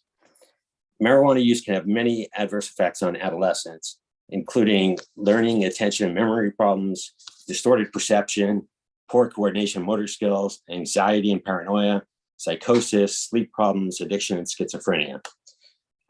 Recreational use in other states has led to dramatic increases in emergency room visits for children poisoned with eating edibles. The council and the mayor have a responsibility to protect our children from this drug to the extent they can. Marijuana establishments also attract violent criminals. The large amounts of cash on hand at marijuana retailers make them and their customers attractive targets for violent criminals. Credit card processors generally will not process the payments at these businesses because they're criminal enterprises under federal law. Last month at Bethlehem, Pennsylvania, a nearby college town, there was an armed robbery at a marijuana retailer. And there have been hundreds of marijuana armed robberies at marijuana retailers in California, Oregon, Colorado, Oklahoma, Massachusetts, all other states that have legalized marijuana. If Princeton does decide to opt in, it will never be able to get rid of the marijuana retailers that open up. You have to wait 5 years to opt back out, and then it's only prospective. You cannot get rid of the marijuana retailers that have already opened. Excuse me, Mr. Saltarelli, you have less than 10 seconds. If you could please wrap up. Sure. So we strongly urge you to reject the recommendations and not allow any marijuana retailers. If you do decide to do so, you should respect the federal drug-free zones. Many Princeton residents share our views. Our petition was signed by more than 500 individuals. Thank you for your time and your attention. Thank you for your comments. Adam, can we let in the next person? Yes, bringing in May.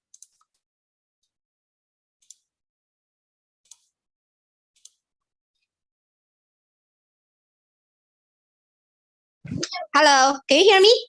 Yes, we can. Okay, great. Yeah, so I thank you for providing all the information, very helpful. So I'm new to town. I moved to town about 3 months ago. I live in the Littlebrook section. So when I heard about this, actually this town is discussing marijuana, the dispenser thing, I was actually shocked because a month ago there was car theft in the area, right? It caused a fatal crash. And now we are again talking about marijuana. Do you know that there was a study by UC Denver that they looked at in Colorado, they legalized marijuana in 2015, right? So they looked at all the crime rates and everything. And then they compare with the commercial dispensary, without commercial dispensary, and the crime rates for those areas, those towns with commercial dispensaries, the crime rates are 1,400% higher than those without. Okay, so this number, they're shocking, right? I don't know why we are even talking about this. I mean, I moved to this town because this is a very good school district. It's safe. But now I have to rethink, right? Do I need to sell my house and move back to my old town? And if people start selling the house, how about your property tax? The town is not going to benefit from all those sellings and the reduce of the property value. And also, I had a friend's neighbor, okay, died from marijuana overdose, okay, died a couple years ago, and she was very young. And the last thing you also mentioned about the convenience, about getting the dispensary closer to people, making sure everybody have access. Okay, I don't feel very convenient to go to the mall. How about moving the mall closer to us? Okay, the Lawrenceville have marijuana dispensary already. Why can't people just go there? If they have to drive there to get the clothes, why can't they go there get marijuana? Why do you have to place a marijuana dispensary in our town? But probably you should move a mall closer in Princeton so I can buy clothes more convenient. How about that? Okay, that's all I have to say. But thank you. Okay, bye. Thank you for your comments, Ms. Tan. Adam, can we let in the next person, please? Yes, bringing in Jeff. Hello, this is Jeff here. I live in Rosedale Road, and similar to a lot of the people there, I am strongly against the task force recommendation to open any retail store in town. I moved to Princeton about also 3-4 months ago, and I came here for the school district, for the education, and for the children-friendly environment. And without knowing that there's an ongoing discussion about opening cannabis retail shop here. And if I knew about that, I wouldn't have moved here. So I think all the premises that for the reason that I moved in Princeton and I heard about Princeton is wrong then based on this discussion tonight. And I am also disappointed to see a lot of it's one-sided story from the presentation tonight. A lot of numbers, a lot of figures, but you can always cite figures that are in favor of the position. So I don't see any two-sided story to talk about the harm of any cannabis, especially for children. Having 2 school-aged young children in the school district, I'm really concerned.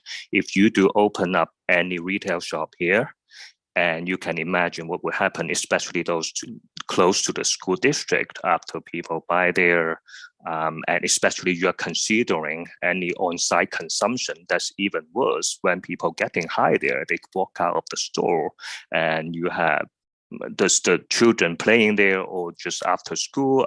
I don't know what will happen that the crime related to this may bring. So all those consideration, I think you need to careful consider. And if you do consider, and I would strongly encourage you to not to have any license in the zones that are really close to the school, like the Witherspoon North. So this is my suggestion. Thank you. Thank you for your comments. Adam, can we please let in the next person? Yes, bringing over Kenneth. Yeah, hello, can you hear me? We can hear you. Very good. Yeah, thank you for bringing me in. I live in Riverside in Princeton. I've been here for about 10 years. Thank you for all of the council members for putting this presentation together. But I must say that I'm pretty disappointed, simply because this is a one-sided story. It's a very biased data. So just to give you an example, you were comparing those 4 towns with 40,000 populations. And I'm just wondering, Princeton is a town of 30,000 population. And why didn't you choose these smaller towns and to see what kind of a voice and a vote they had? And now, a lot of people already talked about all this one-sided story. I don't have to emphasize. So if I will, by the way, I got my PhD in economics. So I'm also a professor in university. So if you were my students give me this thesis, I'm sorry, I have to fail you. You failed your thesis because it's just the selected data biased story. So I strongly against this town a task force recommendation to adopt a retail shop in this town, and I worry about the safety of our kids, worry about the property values. I'm no kidding. So if this town really and I have this dispensary opened, I will sell my house and leave the town. So I love this town and love the education over here. But I think you guys not doing the productive things. There's so many productive things you guys can do. There's so many good, better things you can do. And why you choose to spend so much energy on this thing, right? It's so controversial. Why? There's so many things. There's so many countries ahead of us. Do something productive. Hey, don't do these kind of things. It's just wasting a lot of energy, a lot of people's time and money. And eventually you're going to regret. In your life, do something meaningful that you can feel proud of. Thank you. Thank you. Adam, next person, please. Yes, bringing over David. Thank you very much. My name is David Nathan. I am a physician, a psychiatrist in town. I'm also the founder of Doctors for Cannabis Regulation and a founding steering committee of New Jersey United for Marijuana Reform. I live a stone's throw from Princeton High School, and our children have been through Princeton school since kindergarten.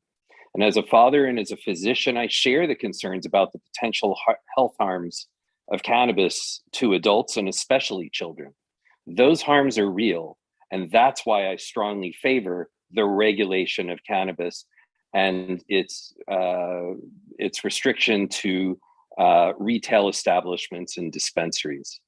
I appreciate Mr. Saltarelli's quoting of me and what I had to say at a meeting about there not being a known safe amount of cannabis use, non-medical use by young users. And if you all believe me about that, then believe me about this. There can be no question that regulated cannabis products are indeed safer than unregulated ones. But this is a moot point because delivery and sales in surrounding towns will bring cannabis to Princeton. And if they don't, then the illegal market will still be here.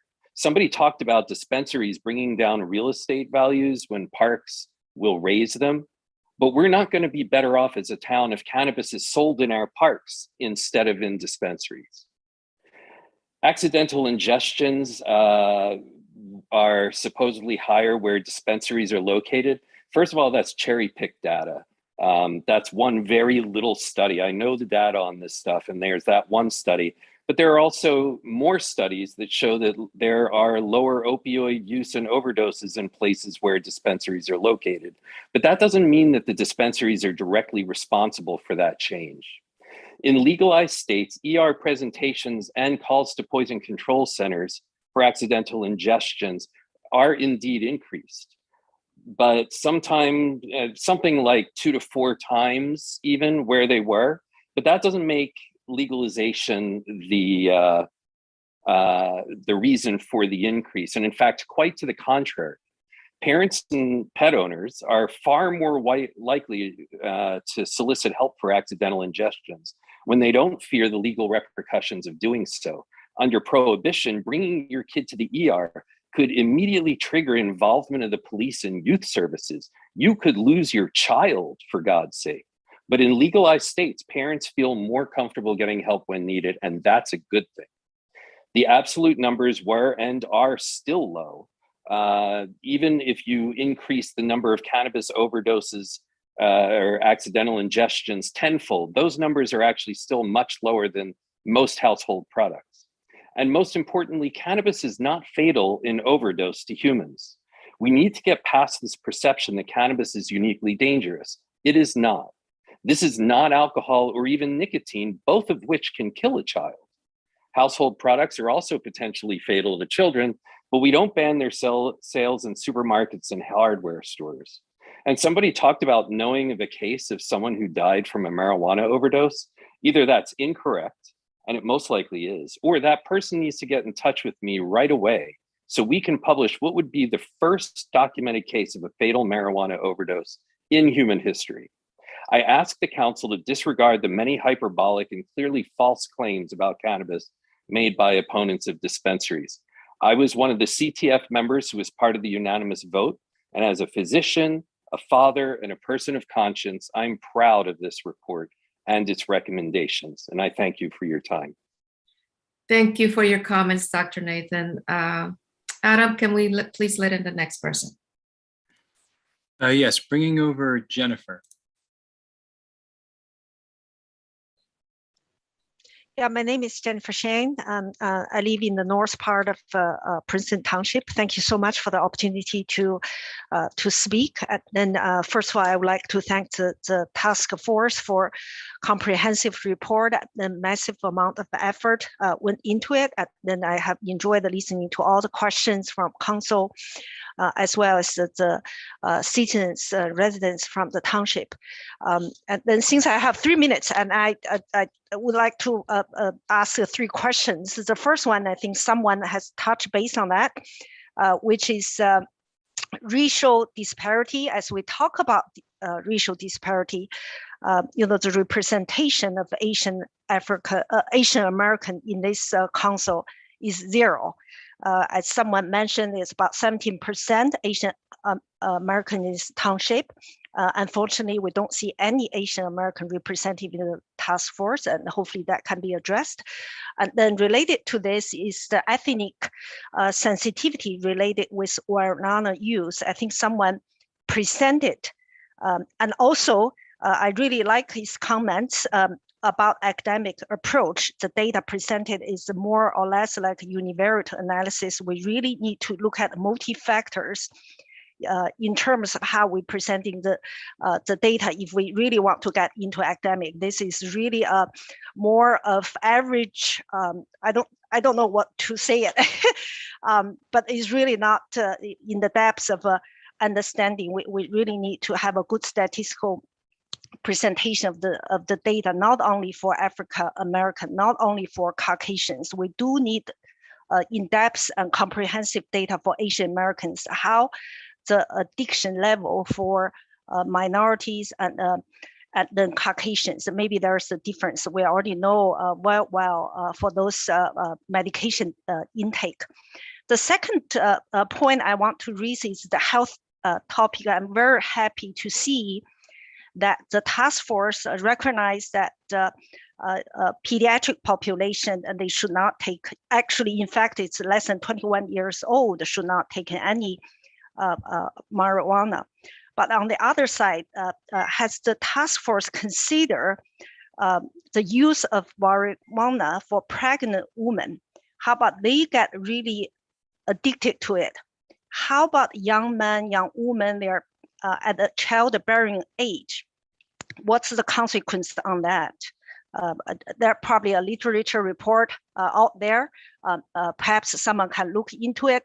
The other point is also related with health topic. How about the parents? If they get really into the marijuana use, how about their children, the left alone children? Who take care of those? The last point is really, I think someone mentioned about 2% sales tax. That's certainly a benefit, but I know in history for Princeton Township, right? We did not have McDonald's, we did not have Walmart. The township continued to survive and in fact thriving. Do we really need that 2% sales tax? Are we have alternative way to increase our income or business potentials? Yeah. So that's all. Thank you so much, and really appreciate the task force putting a comprehensive deck together. And then thank you for the opportunity also. Yeah. Thank you for your comments, Ms. Shen. I do, and I know that council and the task force will take your questions and comments into consideration. But before we move on to the next person, I do want to just comment on one of your questions regarding lack of diversity, perhaps representation. I just wanted to, I know in the beginning of the presentation, there was in the report, there was information about how this task force was formed. And I also want to take this opportunity, given that it was open to members of the public to apply to serve on the task force.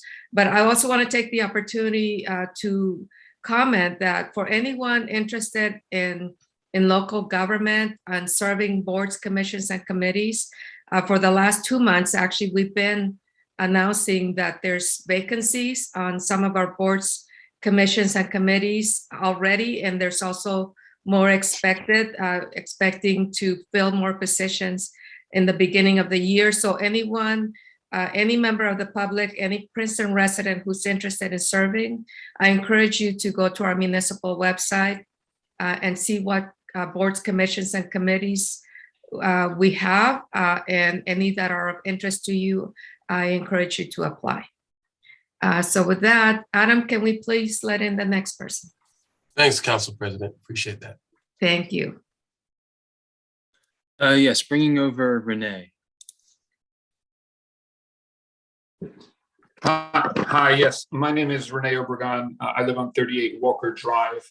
I'm the parent of 2 boys, one in the middle school and one in the high school. And I've thought long and hard about this subject because it's not an easy subject. I think both sides who tried to paint it as an easy subject, it's not. Ultimately, my concern is youth. I understand and support decriminalization of possession of marijuana. However, I do not support the council's plan to support multiple dispensaries in town. Really, it comes down to a couple of questions that I don't think have been answered by the CTF. What measures are we going to take to ensure that there's no abuse among youth beyond education? Are we going to require dispensaries to track the cities of purchasers? For example, if you did that and you found that over 50% of sales were coming from outside of Princeton, wouldn't that undercut the rationale that there's local demand? Because if this is about local demand, then that's where the majority of sales should be coming from. How do we ensure that there are no straw buyers, or that there's not overbuying for someone else to sell to minors? Again, my concern is youth. There are increasing studies of cannabis addiction amongst youth in Colorado. So, I would encourage to look at a lot of data, all the data, even if it goes against the story. Will we have limits on the potency of THC, right? What are the factors that the council would measure to change course if it proves to be an issue? Because we cannot have an issue where in 5 years' time, we sit there and this task force will have been responsible for allowing a pandemic entering our community. The cannabis dispensary in Lawrenceville on Route 1 is 12 minutes from town, 7 miles. If there's an adult who wants cannabis, they can go there. They go to Wegmans, they go to McCaffrey's, They go to Home Depot for home-related stuff. They go to Market Fair for the movies. They go to Costco for their tubs of anything. Is it that hard to ask them to travel 10 minutes to get marijuana if that's what they want? This is not about youth. The youth do not need to walk anywhere. So the adults can drive and they drive it for everywhere else. The redress of social inequity, which I fully support, is addressed by decriminalization, but we do not need to support dispensaries in our town. If the council does go ahead, and again, I do not think that there's evidence that suggests that we should, why are we not trialing one store first, measure what happens over a year's time, taking into the account some of the questions that I've raised and other people have raised, analyze the impacts, and then take another study. It feels very rushed to me, and I think right now I would be very much against opening a dispensary in our town, much less 3. Thank you for your time. Thank you for your comments. Adam, can we please let in the next person? Yes, bringing over Joan.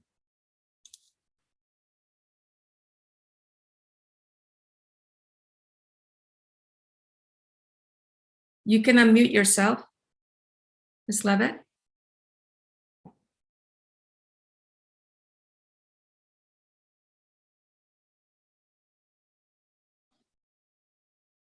There we go. It looks like you're unmuted.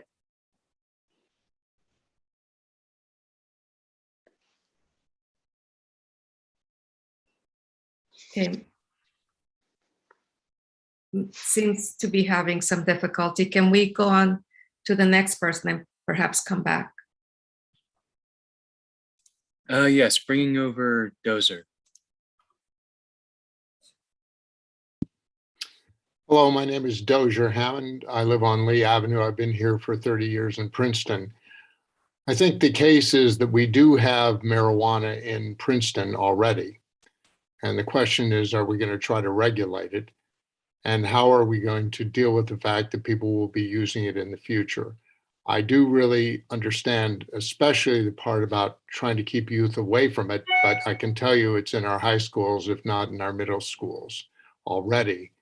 And again, the question is whether, number one, we should increase the education and try to discourage it, but what marijuana are they using? If they're using illegal marijuana, there's a good chance that it's going to be perhaps doctored with something maybe as bad as fentanyl. I have a feeling that the task force, and I haven't studied it that closely, I will say, but I will say that I think Dr. Nathan and other people are not biased in favor of marijuana. I think they're biased in favor of data. And I think for every study that has been brought up attacking this, there are more studies supporting what the task force has done. Again, I have not studied it that closely, but I know the people on the task force are taking this very seriously. And I think we should go forward with this. I will say that the question of whether there should be 1, 2, or 3 dispensaries is an interesting question. And perhaps we should start with 1 or 2 before going to 3. But other than that, I don't think we can say, fine, Lawrenceville, you can have marijuana dispensary, but we can't. That's showing that Princeton somehow thinks that they're above trying to deal with this situation, which has happened throughout the state. And in terms of racial disparities, it's obvious that unfortunately in our state, African Americans are jailed at 12 times white residents of the state. Usually, even though they committed an offense at the same amount, including smoking marijuana, they're more likely to be pulled over, they're more likely to be searched, and therefore more likely to go into this. We need to address this by making it more even and even redressing the balance that has been happened over time and try to make it more equal for everybody. And this is one way to do it. Thank you very much. Thank you for your comments, Dozier. Adam, can we let in the next person, please? Yes, bringing in Shen Wei. Yeah, hi, good evening, everybody.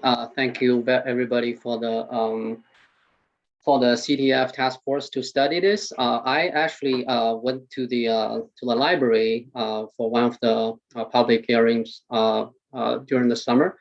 I had a question at that time was, is there any task force member were actually against the idea of opening this dispensary at that point? I think because I didn't follow that very closely. Apparently, after that there was a unanimous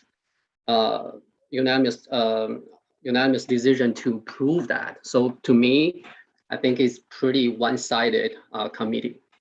So there's a professor, I guess there's a professor from the university just spoke that this is very, very disturbing that we have a one-sided committee make the decision based on that. The second question that I have is, there's one gentleman I mentioned about, do we have exit strategy on this? So if this doesn't go very well, so if this actually turns out to be a problem or cost problem for the town, do we have exit strategy? Can we close it? At what point can we close it? Do we have that recommendation, or do we have that thing in mind? And there's the other thing that I just want to quote is not I'm paraphrasing from one of the CTF, the presentation from the CTF member today, which is, one, we need to hide the storefront for this dispensary if we're opening it. And two, we need to hide the product in the family from the minors if some adults bring this to the family.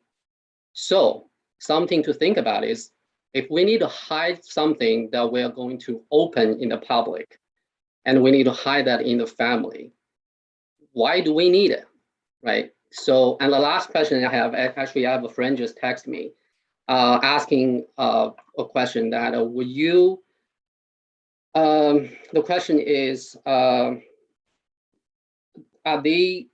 you be using this dispensary or allow your kids to use them? So, so that's, I guess that's basically a question for the council members and the task force members. Thank you. Thank you for your comments. Adam, I believe we still have Ms. Levitt. Can we give it one more try? Yes, we'll bring her over. If you can unmute yourself, please. She got a little stage fright. Okay, I'm here. Okay. Can you hear me? Yes, we can. Okay. My major concern as a person that's in the medical profession is that people are not buying illegal cannabis laced with any one of the horrible things that you can think of, fentanyl, opioid. And I'm in favor of dispensaries for exactly that reason, to have absolutely clean and supervised medications. I also think that we have to consider the people in the community, myself included, that depend upon it for pain alleviation due to back surgeries, etc. So I'm in favor of dispensaries. I think we could start with one, see how it goes, come back to it. But I think that we should allow having perfect product that doesn't have other additives. That's what I really wanted to say. Thank you. Thank you for your comments. Adam, do we have any other members of the public that have raised their hands?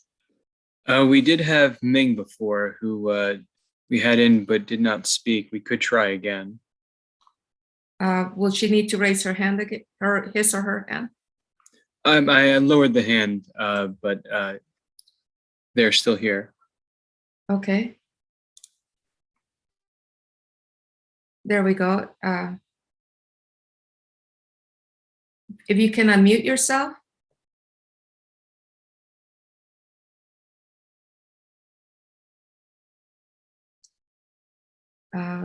It looks like may still be having problems unmuting, or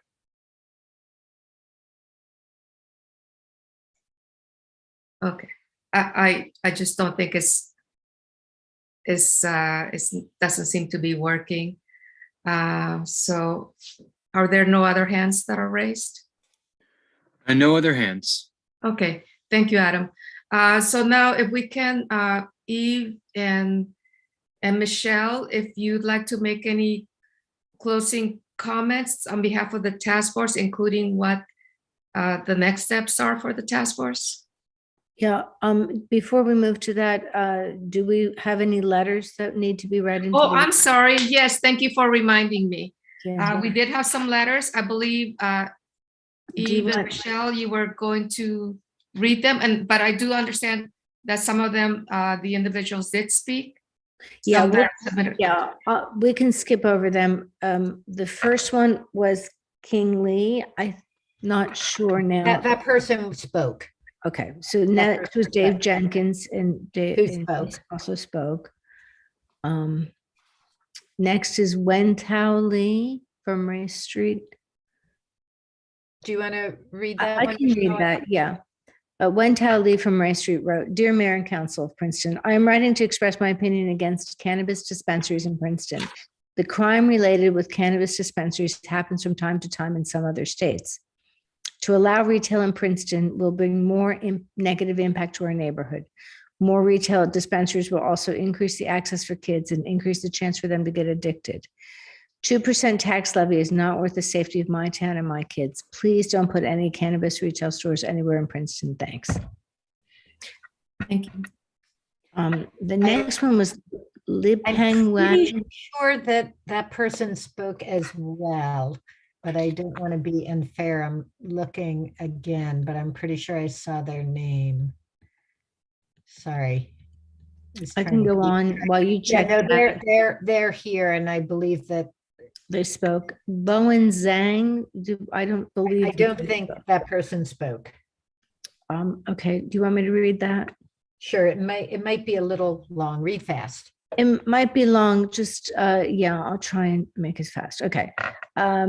Okay, dear members, council, I'm a Princeton resident, taxpayer, and registered voter. I am writing to ask you to ban cannabis dispensaries in Princeton. My reasons are as follows. Environmental impact. Cannabis cultivation is one of the fastest growing CO2 emission resources. Promoting cannabis will only expedite global warming. Safety concerns. Due to cannabis being still illegal at the federal level, cannabis transactions highly relied on cash, so crimes related to cannabis dispensaries happen from time to time. Allowing cannabis retails will bring more negative impacts to our neighborhood, impact our children. Allowing cannabis dispensaries will increase the chance of access for kids and the chance for them to get addicted. Inequity to the minority groups. Allowing cannabis dispensaries will have a negative impact on minority groups' health. It will increase their social and economic inequality in the long run. Small tax revenue versus the safety of our children. Princeton collects a huge amount of taxes each year. I choose the safety of our town and children over the 2% tax from cannabis retailing. Based on the above, I strongly urge you to ban cannabis dispensaries in Princeton. Oh, okay, and that's it. And then there was just an exchange. I'll read the next two. Thank you. Okay, this is LF, a resident of Princeton, New Jersey. I'm writing to express my objection to cannabis dispensary in Princeton. Princeton is a small town with a lot of students and young kids. A cannabis dispensary in Princeton will significantly increase the opportunity for them to access cannabis without proper guidance. Please protect our kids from accessing cannabis illegally. Best LF. And then there was a final one. This is Sarah from Princeton. I am writing to express my objection to cannabis dispensaries in Princeton. The traffic in Princeton is busy, especially near downtown and the shopping center. If the cannabis dispensaries are open in the area, the number of impacted drivers will definitely go up. This will put a lot of students, young kids, and old people in danger. Therefore, I am strongly against cannabis dispensaries in Princeton. Best, Sarah.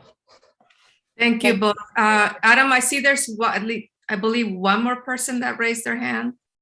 Can we give them an opportunity to speak? Yes, we have Alex, and Ming did raise their hand again. I'm not sure, but we'll bring in Alex for now. Come on. Hello, everyone. Thank you for this opportunity to speak. My name is Alex Masuk. I live on John Street. I would like to know the police department's opinion on this before this is put to any sort of vote. Also, I'm wondering, why isn't this put to a public vote for the people of the town instead of having this committee? Also, I think we should follow the 1,000-foot buffer zone. And personally, I'm not in favor of having a dispensary in our town. I understand the implications for having a clean product. I think that's fine, but I don't know why we need this in Princeton. Thank you. Thank you for your comments. I believe we could give just one last try for Ming to speak. Okay. Hi, this is Ming from Little Brook community. I strongly opposite to open such store in Princeton Shopping Center. Cannabis is an illegal drug in federal level. I feel it's irresponsible to our next generation to open such a store so close to our schools. And of course, as the commission says, it brings 2% tax to our tax revenue. But please be aware of that it will also drive more store away from the shopping center, because a lot of stores don't like the cannabis store nearby the shopping center, which will also reduce the tax on other side. Period. Okay, thank you for your comments. So now back to you, Eve and Michelle. Did you want to go ahead and make? I want to just clarify a couple of things and then see if there are additional comments from council. And then I think there's, and see if there are any responses also from the task force. I think there's, a lot of people have weighed in and offered comments. I do want to clarify two things. First of all, the Princeton Shopping Center is not currently on the list of zones being recommended as to be considered by the Cannabis Task Force. There were a lot of, I also want to say there were a lot of comments that really have to do with cannabis in general, rather than a dispensary in Princeton. Again, I want to reiterate that cannabis is now legal in New Jersey and there will be delivery everywhere. So there will be legal cannabis coming to town, whether or not Princeton allows a dispensary. So what the Cannabis Task Force has tried very hard to do is to focus on issues specifically relating to a cannabis dispensary or other operation in Princeton, rather than cannabis in general. There were some comments about monitoring sales at dispensaries, potency. All of this stuff is being dealt with at the state level by the Cannabis Regulatory Commission. We have no control over that. It's also their rules that require there to be no use of the word marijuana or cannabis in signage and certain other things regulating a what we might call a discrete a storefront. Similarly, as Bernadette said, that it is the Cannabis Regulatory Commission that is saying that it's the homeowners or parents' responsibility to make sure that dangerous materials are kept away from those who might misuse them, either because, speaking as somebody who, when I was 4, ate a bunch of orange flavored children's Bayard aspirin and had to go to the hospital and have my stomach pumped because it tasted good. So my brother saved my life. Thank you, Paul. But I remember none of this. So that is obviously the parents' responsibility in that case, and they no longer make Bayer's children's aspirin orange flavored because I'm sure I was not the only one that had that experience. So that is really not something that that is the responsibility of the task force. That's something that's being done at the state level. So I just wanted to clarify that some of the concerns are really things that the task force can take on and consider, but many of the other things have to do with the Cannabis Regulatory Commission. And I did want to just one other point, which is the idea of a vote on the issue. We don't have exactly a direct democracy. People in town vote for members of council who then do their best to represent the varied positions and concerns of the members of the community. And the only time we've had any kind of direct plebiscite was with consolidation. So this is a controversial issue. Definitely a lot of people have weighed in. There's been a petition with, I think over 500 signatures. I'll say that more than half of those people don't actually live in Princeton, because I did look at the petition and I went through it. And many other people that signed it and listed themselves as living in Princeton probably have Princeton mailing addresses rather than living in Princeton. But we get petitions on many issues, on parking, on leaf blowers, on affordable housing. We cannot submit every controversial issue to a vote of the public, but we always welcome public input. I know that many people feel that by the time they found out about this, it was well underway. Unfortunately, that is our experience as council with many issues, that people often don't hear about it or don't pay attention to local news, don't seek out to find out what the government is doing until it's something that affects them that in some direct manner. And we're trying to do better in terms of our public outreach, and any suggestions that you have, or your involvement yourself and we have a municipal newsletter that certainly lists everything that the government is doing and the issues that are coming before it. And I encourage you to subscribe to that. I think that's what I wanted to say. Michelle, did you want to say anything? And then we'll see if any members of the task force want to. No, I think you covered it. I don't know at what point we want to give a little direction in terms of what the feedback is that we're seeking from the council to this evening to move forward on the various recommendations. But I think maybe open it up to the task force members if anybody else wants to summarize first, and then we can just get some feedback and see if we can get some direction on what to do next steps. Kim, did I see you raise your hand? Yeah, I want to comment because I think the slide got lost from the presentation somehow.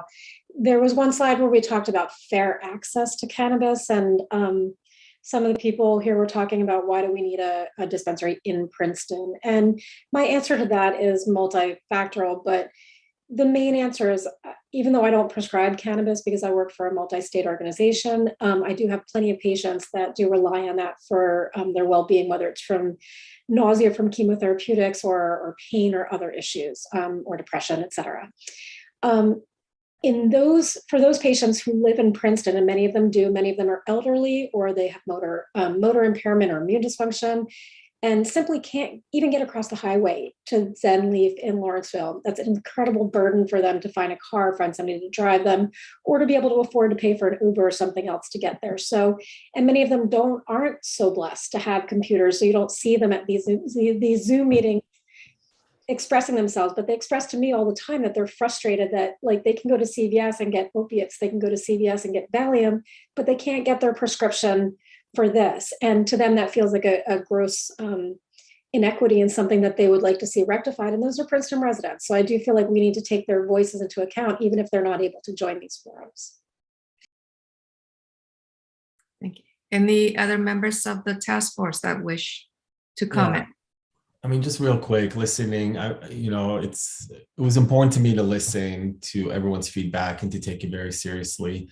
And I think bottom line for me is, I recognize that change is scary, right? And for that reason, we have tried our best to use an evidence-based approach to this work.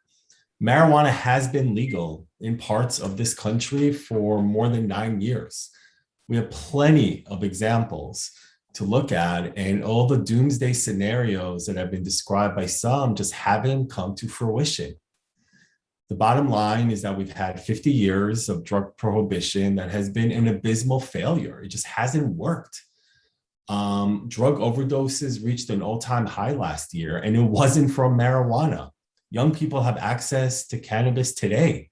There's no question about it. So rather than keeping it in the shadows where it's unregulated, where we have no control over it, we want to bring it out of the shadows and be able to control it, and also use it along the way as an opportunity to fix past injustices, right? Black people and white people consume marijuana at similar rates, yet it's Black people and other people of color who have faced the brunt of marijuana prohibition with devastating impact. The nation is having a conversation about criminal justice reform, about racial equity. This is at the heart of it. So if we're a town that believes that Black Lives Matter, if we're a town that believes in racial justice, this is it. This is part of that conversation.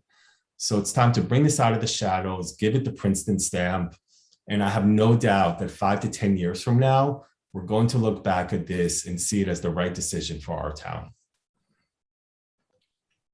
Thank you. And even Michelle, I understand that council is not being asked to take any action tonight. Is there any feedback that or questions that that you want to request for whether there's additional information that is being? I think we are asking council for their feedback on whether to move forward with these recommendations to I guess I'd like to hear from the members of council that are not on the task force to see what next steps they'd like to see. Okay. Dwayne and then David. Thanks. For the record, I support the recommendations of the CTF. My main concerns is I just want to make sure there are proper railings put into place, because it is a new thing for Princeton, a relatively new issue for New Jersey, since cannabis was just legalized not too long ago. I know there are other parts of the country that has been legalized for a few years. Just want to make sure it fits well into our community. I heard the comments of those who are against opening the retailers here. Most of those, with all due respect to people's opinions, a lot of what was given, I don't see why. Someone mentioned like car thefts, armed robberies, and all that type of stuff. I don't think marijuana has anything to do with car thefts that were happening in Princeton already. So a lot of the con arguments, I don't think held a lot of good water. The pro arguments way outweigh the social equity arguments way outweigh any cons of having have 3 dispensaries here. Again, I just want to applaud the task force for having that social equity emphasis. Absolutely, as Mr. Ofer said, the Black and brown populations have been hurt and a lot of times intentionally so more by the war on drugs. My only reservation still is this the whole issue, and I know Mr. Ofer and we had a little debate earlier. It's just that one thing I would say, I'll just make it official that I have an issue with is I do understand the point of making of someone has a past drug conviction, we kind of want to right that social wrong. But I have an issue. The reason why I put in the issue of felonies, that's neither here nor there for me. The reason why I think is important with the issue of violence. If Juan Pablo Escobar was still alive today, I wouldn't want to give him an extra credit when he applies for a cannabis license over someone who could have sold drugs and decided not to do so violently, right? Or a bike gang member if some member of some violent bike gang applies, since it appears that there's an emphasis given, almost like a credit given to those who have a record of selling drugs.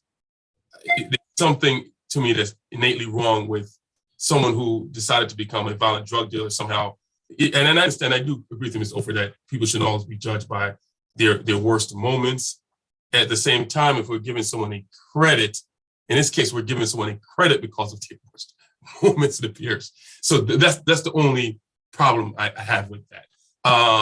One thing not to judge, another thing to give someone credit for it. So that's my only. But for the record, Ms. Ofer, I appreciate your great work and for all the members, the volunteers on the CTF. It's just that one little point was the only one that I had a little reservation on, aside from the one I mentioned earlier about concerns about too big a cannabis store here. Thanks. Sorry for the long. No, thank you, Dwayne. For your work. All right. Thank you, Dwayne. David?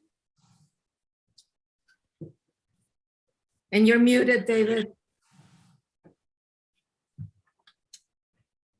Still muted.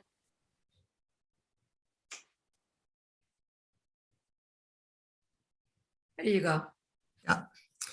I wanted to pick up a little bit on what Eve was saying about many of the CANA arguments against having dispensaries in town were really arguments against cannabis legalization generally and not specifically about locating dispensaries in town. There were a couple of exceptions, and I wanted to speak to them. One was the question of crime, and I, along with Councilman Williamson, dismiss the notion that dispensaries in town are going to be a magnet for all kinds of crime. But it did seem to me reasonable to suggest that these dispensaries could be a target for crime because of the use of cash and also high value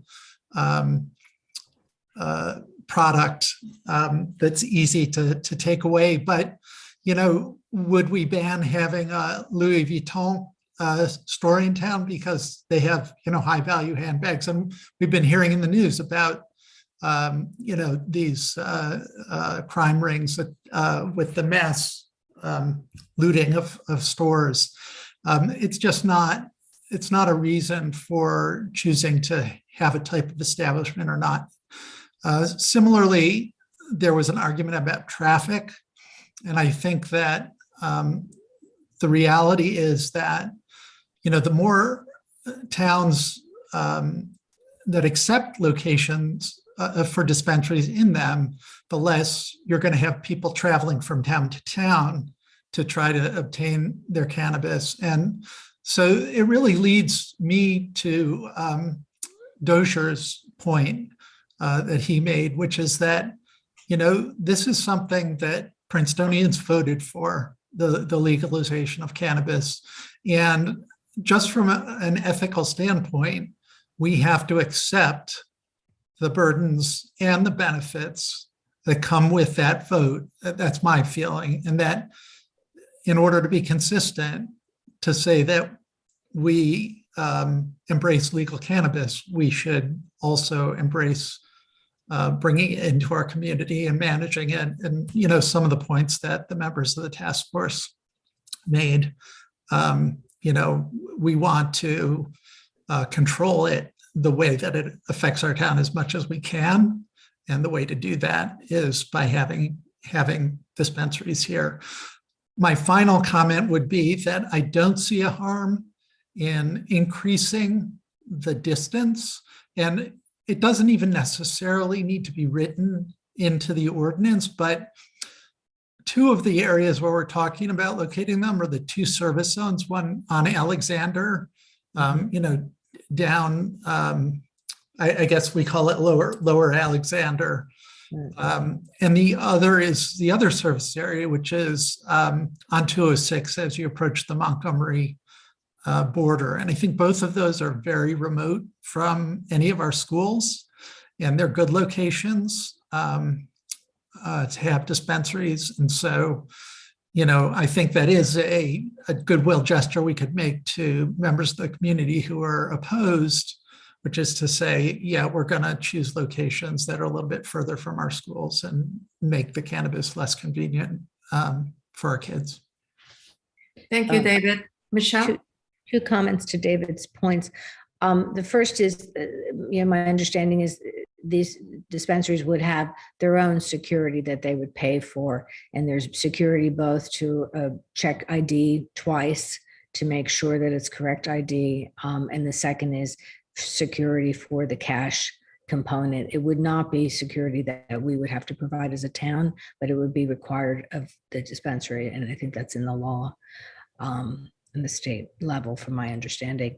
The second thing, David, and that was one of the criteria I wanted to ask about, was if you want us to take back to the task force looking at the zones that we've identified and or the 200 feet piece, because 200 feet doesn't preclude any of those zones from schools.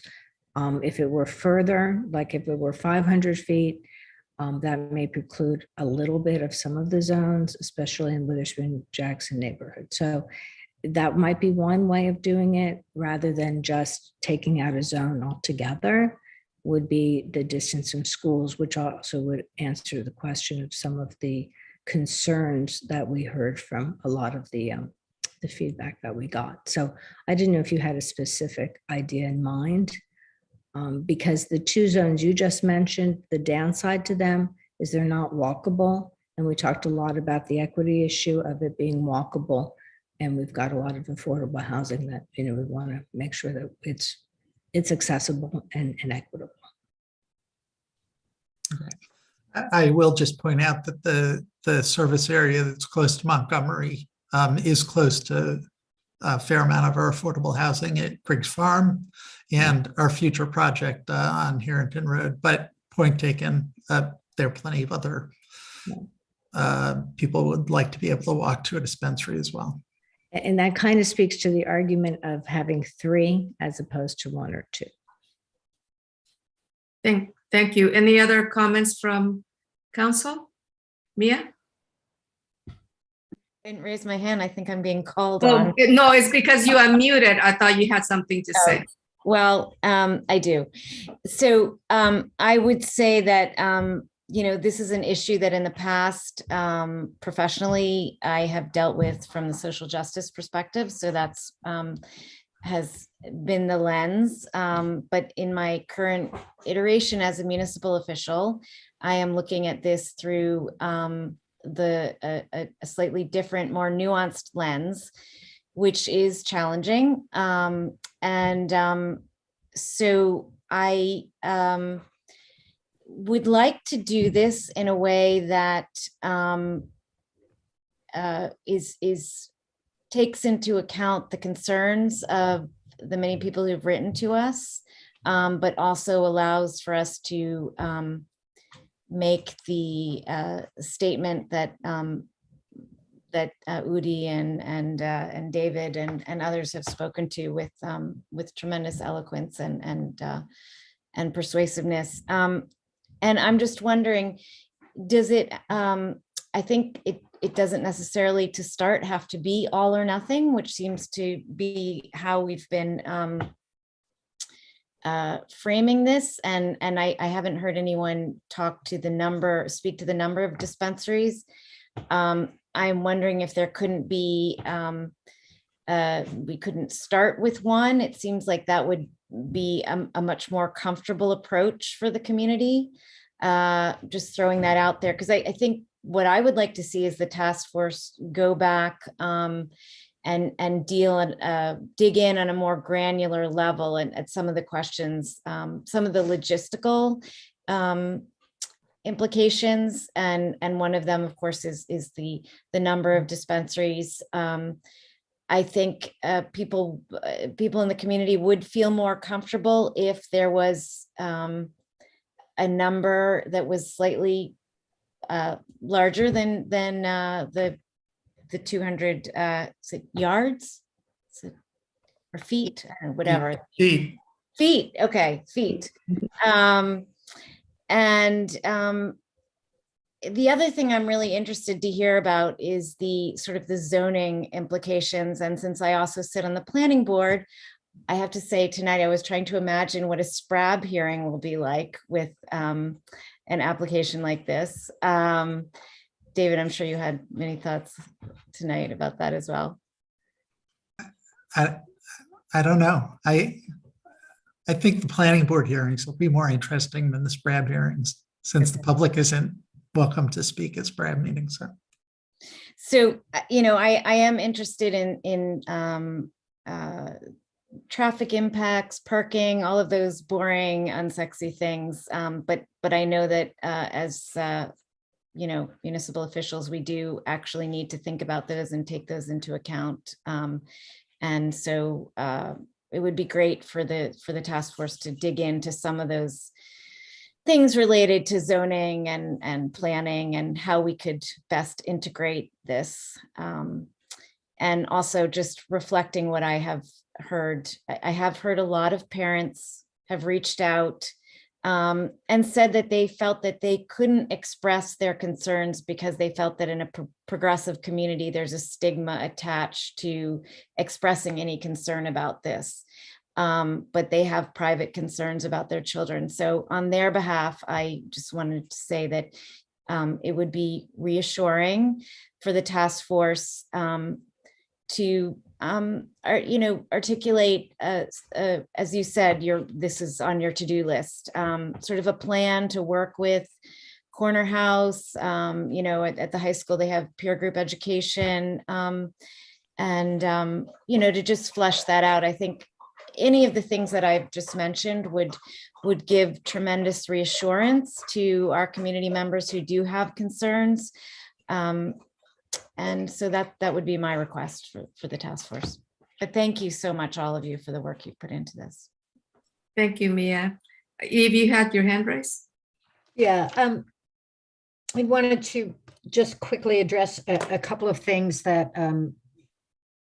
both of which I think are relevant points that got raised, and then circle back to me and David's comment. So I just want to point out that there are many towns that are probably engaging in a process similar to this, so that from the surface, it looks like they've opted out. In fact, they have opted out, but they are taking their time to do their due diligence and think about next steps. So it's not fair to say, for example, these 10 towns have opted out. Maybe in the future, some of them will opt in. We don't know yet. And we do know there are other towns that have opted out and are engaged in some version of this process, probably with a far smaller group of people. But this is Princeton, after all. The other thing I wanted to just say, which may or may not be reassuring to some who are worried about crime, is that I personally had conversations with the mayor of Cranberry, where there's a medical dispensary, the oldest one in the area, and with a council member in Lawrenceville, both of whom talked to their chiefs of police and came back to me with those reports. And the chiefs of police in both Cranberry and Lawrenceville said there had been no incidents of concern, no crimes, no reason to doubt that the dispensary that was operating was a good neighbor in all ways, shapes, and forms. So I think a dispensary in an area that tends to have a lot of crime is probably much more liable to be to have a break-in than a dispensary that's already in an area where crime is relatively low. Also, again, I know I'm not 100% sure that this is true in New Jersey, but I know in other states they are required to have a safe, and they're required to lock everything up. So after hours, breaking into a marijuana dispensary should not yield anything of value. You can break the windows, but aside from that, and as I think other people said, the security concerns are, that the Cannabis Regulatory Commission asks all dispensaries to have, that is, as I think Michelle said, double checking the ID. I mean, this is a lucrative business Nobody wants to lose their license because they sell to somebody under 21. New Jersey also restricts the amount that you can buy at any one time. I believe it's an ounce, which is much lower than other states. And I think, again, the idea of that, somebody correct me if I'm wrong, but I think that's right. The idea of that is to prevent people from going in, buying a lot, and then reselling it to people who may not be able to buy it themselves, that is underage users. And then I want to say, and the task force has heard me say this, that personally, I think starting with one dispensary makes sense. I would be more inclined to do that. I feel like any amount, the idea of changing the number of feet away from a school implies that having a dispensary near a school is a bad thing. And in fact, I don't think it will be. There are, liquor stores, restaurants that serve liquor near schools, and I don't think we've seen any negative consequences from that. So I think our next step is really to, I guess, have the task force debrief, see if they want to revise, change their comments, and then come back to council with, points for a draft ordinance. Is that, do I have council's support for that approach? Yes. Okay. All right. Thank you, Eve. And thank you again to all the members of the task force for all the work that you continue to put into this. And we look forward to hearing more. I know you're going to digest the comments and hopefully have an opportunity to look into being able to respond to some of the questions that were asked. Again, we look forward to hearing more. Thank you, everyone. Thank you. Thank you. Thank you. So next on the agenda is public comments for items that are not on the agenda.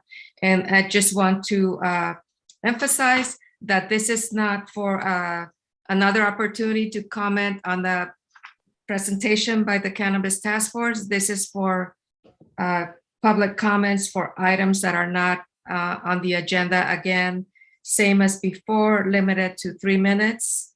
And Adam, do we have any members of the public wishing to speak? There are currently no hands raised. Thank you, Adam. So with that, then I will we'll close the public comment portion of the agenda. And next we have ordinance introductions.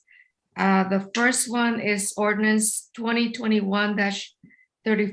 It's an ordinance amending certain sections as specified below of the municipality of Princeton, ordinance 2020-15, affordable housing ordinance, to address the requirements of the Fair Housing Act and the Uniform Housing Affordability Controls regarding compliance with the municipality's affordable housing obligations. This is actually an ordinance that was on the agenda at the last meeting, but I understand that there were some issues with our noticing of it, and that's why we're seeing it again. Mia, did you wish to comment on it? I was just going to say, didn't we vote on this at the last meeting? Yeah, I can explain. There actually weren't any problems with the notice. It was simply there were a lot of drafts of the ordinance that were flying around up until the last minute. And unfortunately, the version of the ordinance that was posted with the agenda materials was an earlier draft. And what you are now reintroducing tonight is actually the ultimate draft that is what should have been introduced at your last meeting. But there were so many drafts, I think people just lost track of what was online and available to the public and versus, was it the latest iteration? So these things happen. The good news is we had this extra meeting scheduled, so there's no harm. Public hearing date stays the same. It's just making sure that it's the proper version that's being introduced. Great. Thank you. Thank you, Trishka. Is there a motion to introduce the ordinance? Dwayne? I move to introduce the ordinance. Thank you, Dwayne. Seconded by Mia. And do we do a roll call on this or yes, roll call. So Don, please. Ms. Perron-Lambros, Yes. Ms. Niedergang, Yes. Mr. Cohen, Yes. Ms. Fraga, Yes. Mr. Williamson, Yes. Ms. Sachs. Yes. Okay, and that passes unanimously. Next, I should mention, the public hearing for that will be December 21st. Next on ordinance introductions is ordinance 2021-40, and it's an ordinance of the mayor and council of Princeton concerning salaries and compensation of certain personnel of the municipality of Princeton. Were there any comments? Bernie, did you wish to make any comments on that? Just to note that the reason for this is that we've added several positions recently, some of them COVID-related grant-funded positions, an IT director, open space manager, deputy administrator, and maybe a couple others. So they need to be put into the ordinance form, and this is actually doing that. Thank you, Bernie. Is there a motion to introduce? David? Mia seconded. She was faster than you, Eve. Don, can you please call the roll? Sure. Ms. Perron-Lambros, Yes. Ms. Niedergang, Yes. Mr. Cohen, Yes. Ms. Fraga, Yes. Mr. Williamson, Yes. Ms. Sachs.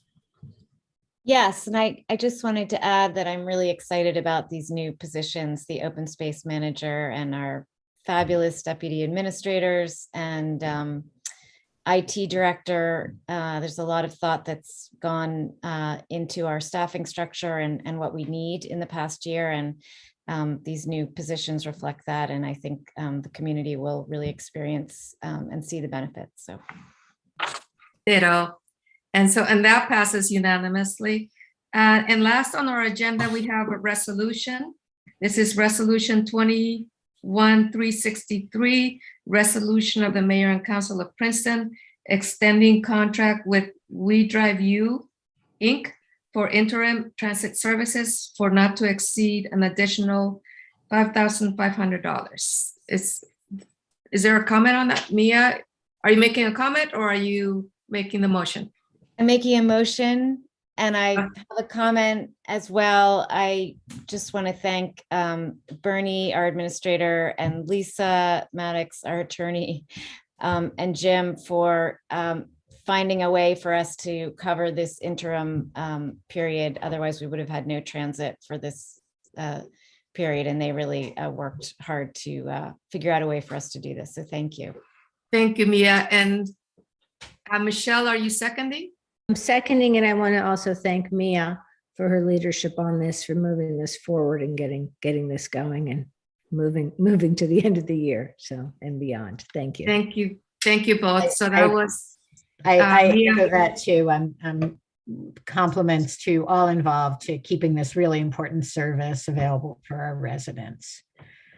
Thank you for your comments. Thank you, Mia, for driving the We Drive You. Thank you, Mia. Yes, we all appreciate it. So in this one, I guess all in favor? Say aye. Aye. Okay. So again, unanimously, and that we come to the end of the agenda. So there's one thing left. Is there a motion to adjourn? Thank you, David. Eve seconded. And so I guess record, is this a record? I guess for a special meeting, not, but or yes, for a regular council meeting. Not short, not long, just meeting. No, it's not a record. It's not even close. No. No, neither way. Not short. Either way. So I guess we're adjourned. Thank you, everyone. We have to vote. Hold on, everybody has to vote. We have to vote first. Sorry. See, my first time. No, it's not my first time, is it? Yes, my first time. All in favor? Aye. Aye. And thank you, Leticia. Thank you, everyone. Thank you, everyone. Have a good night.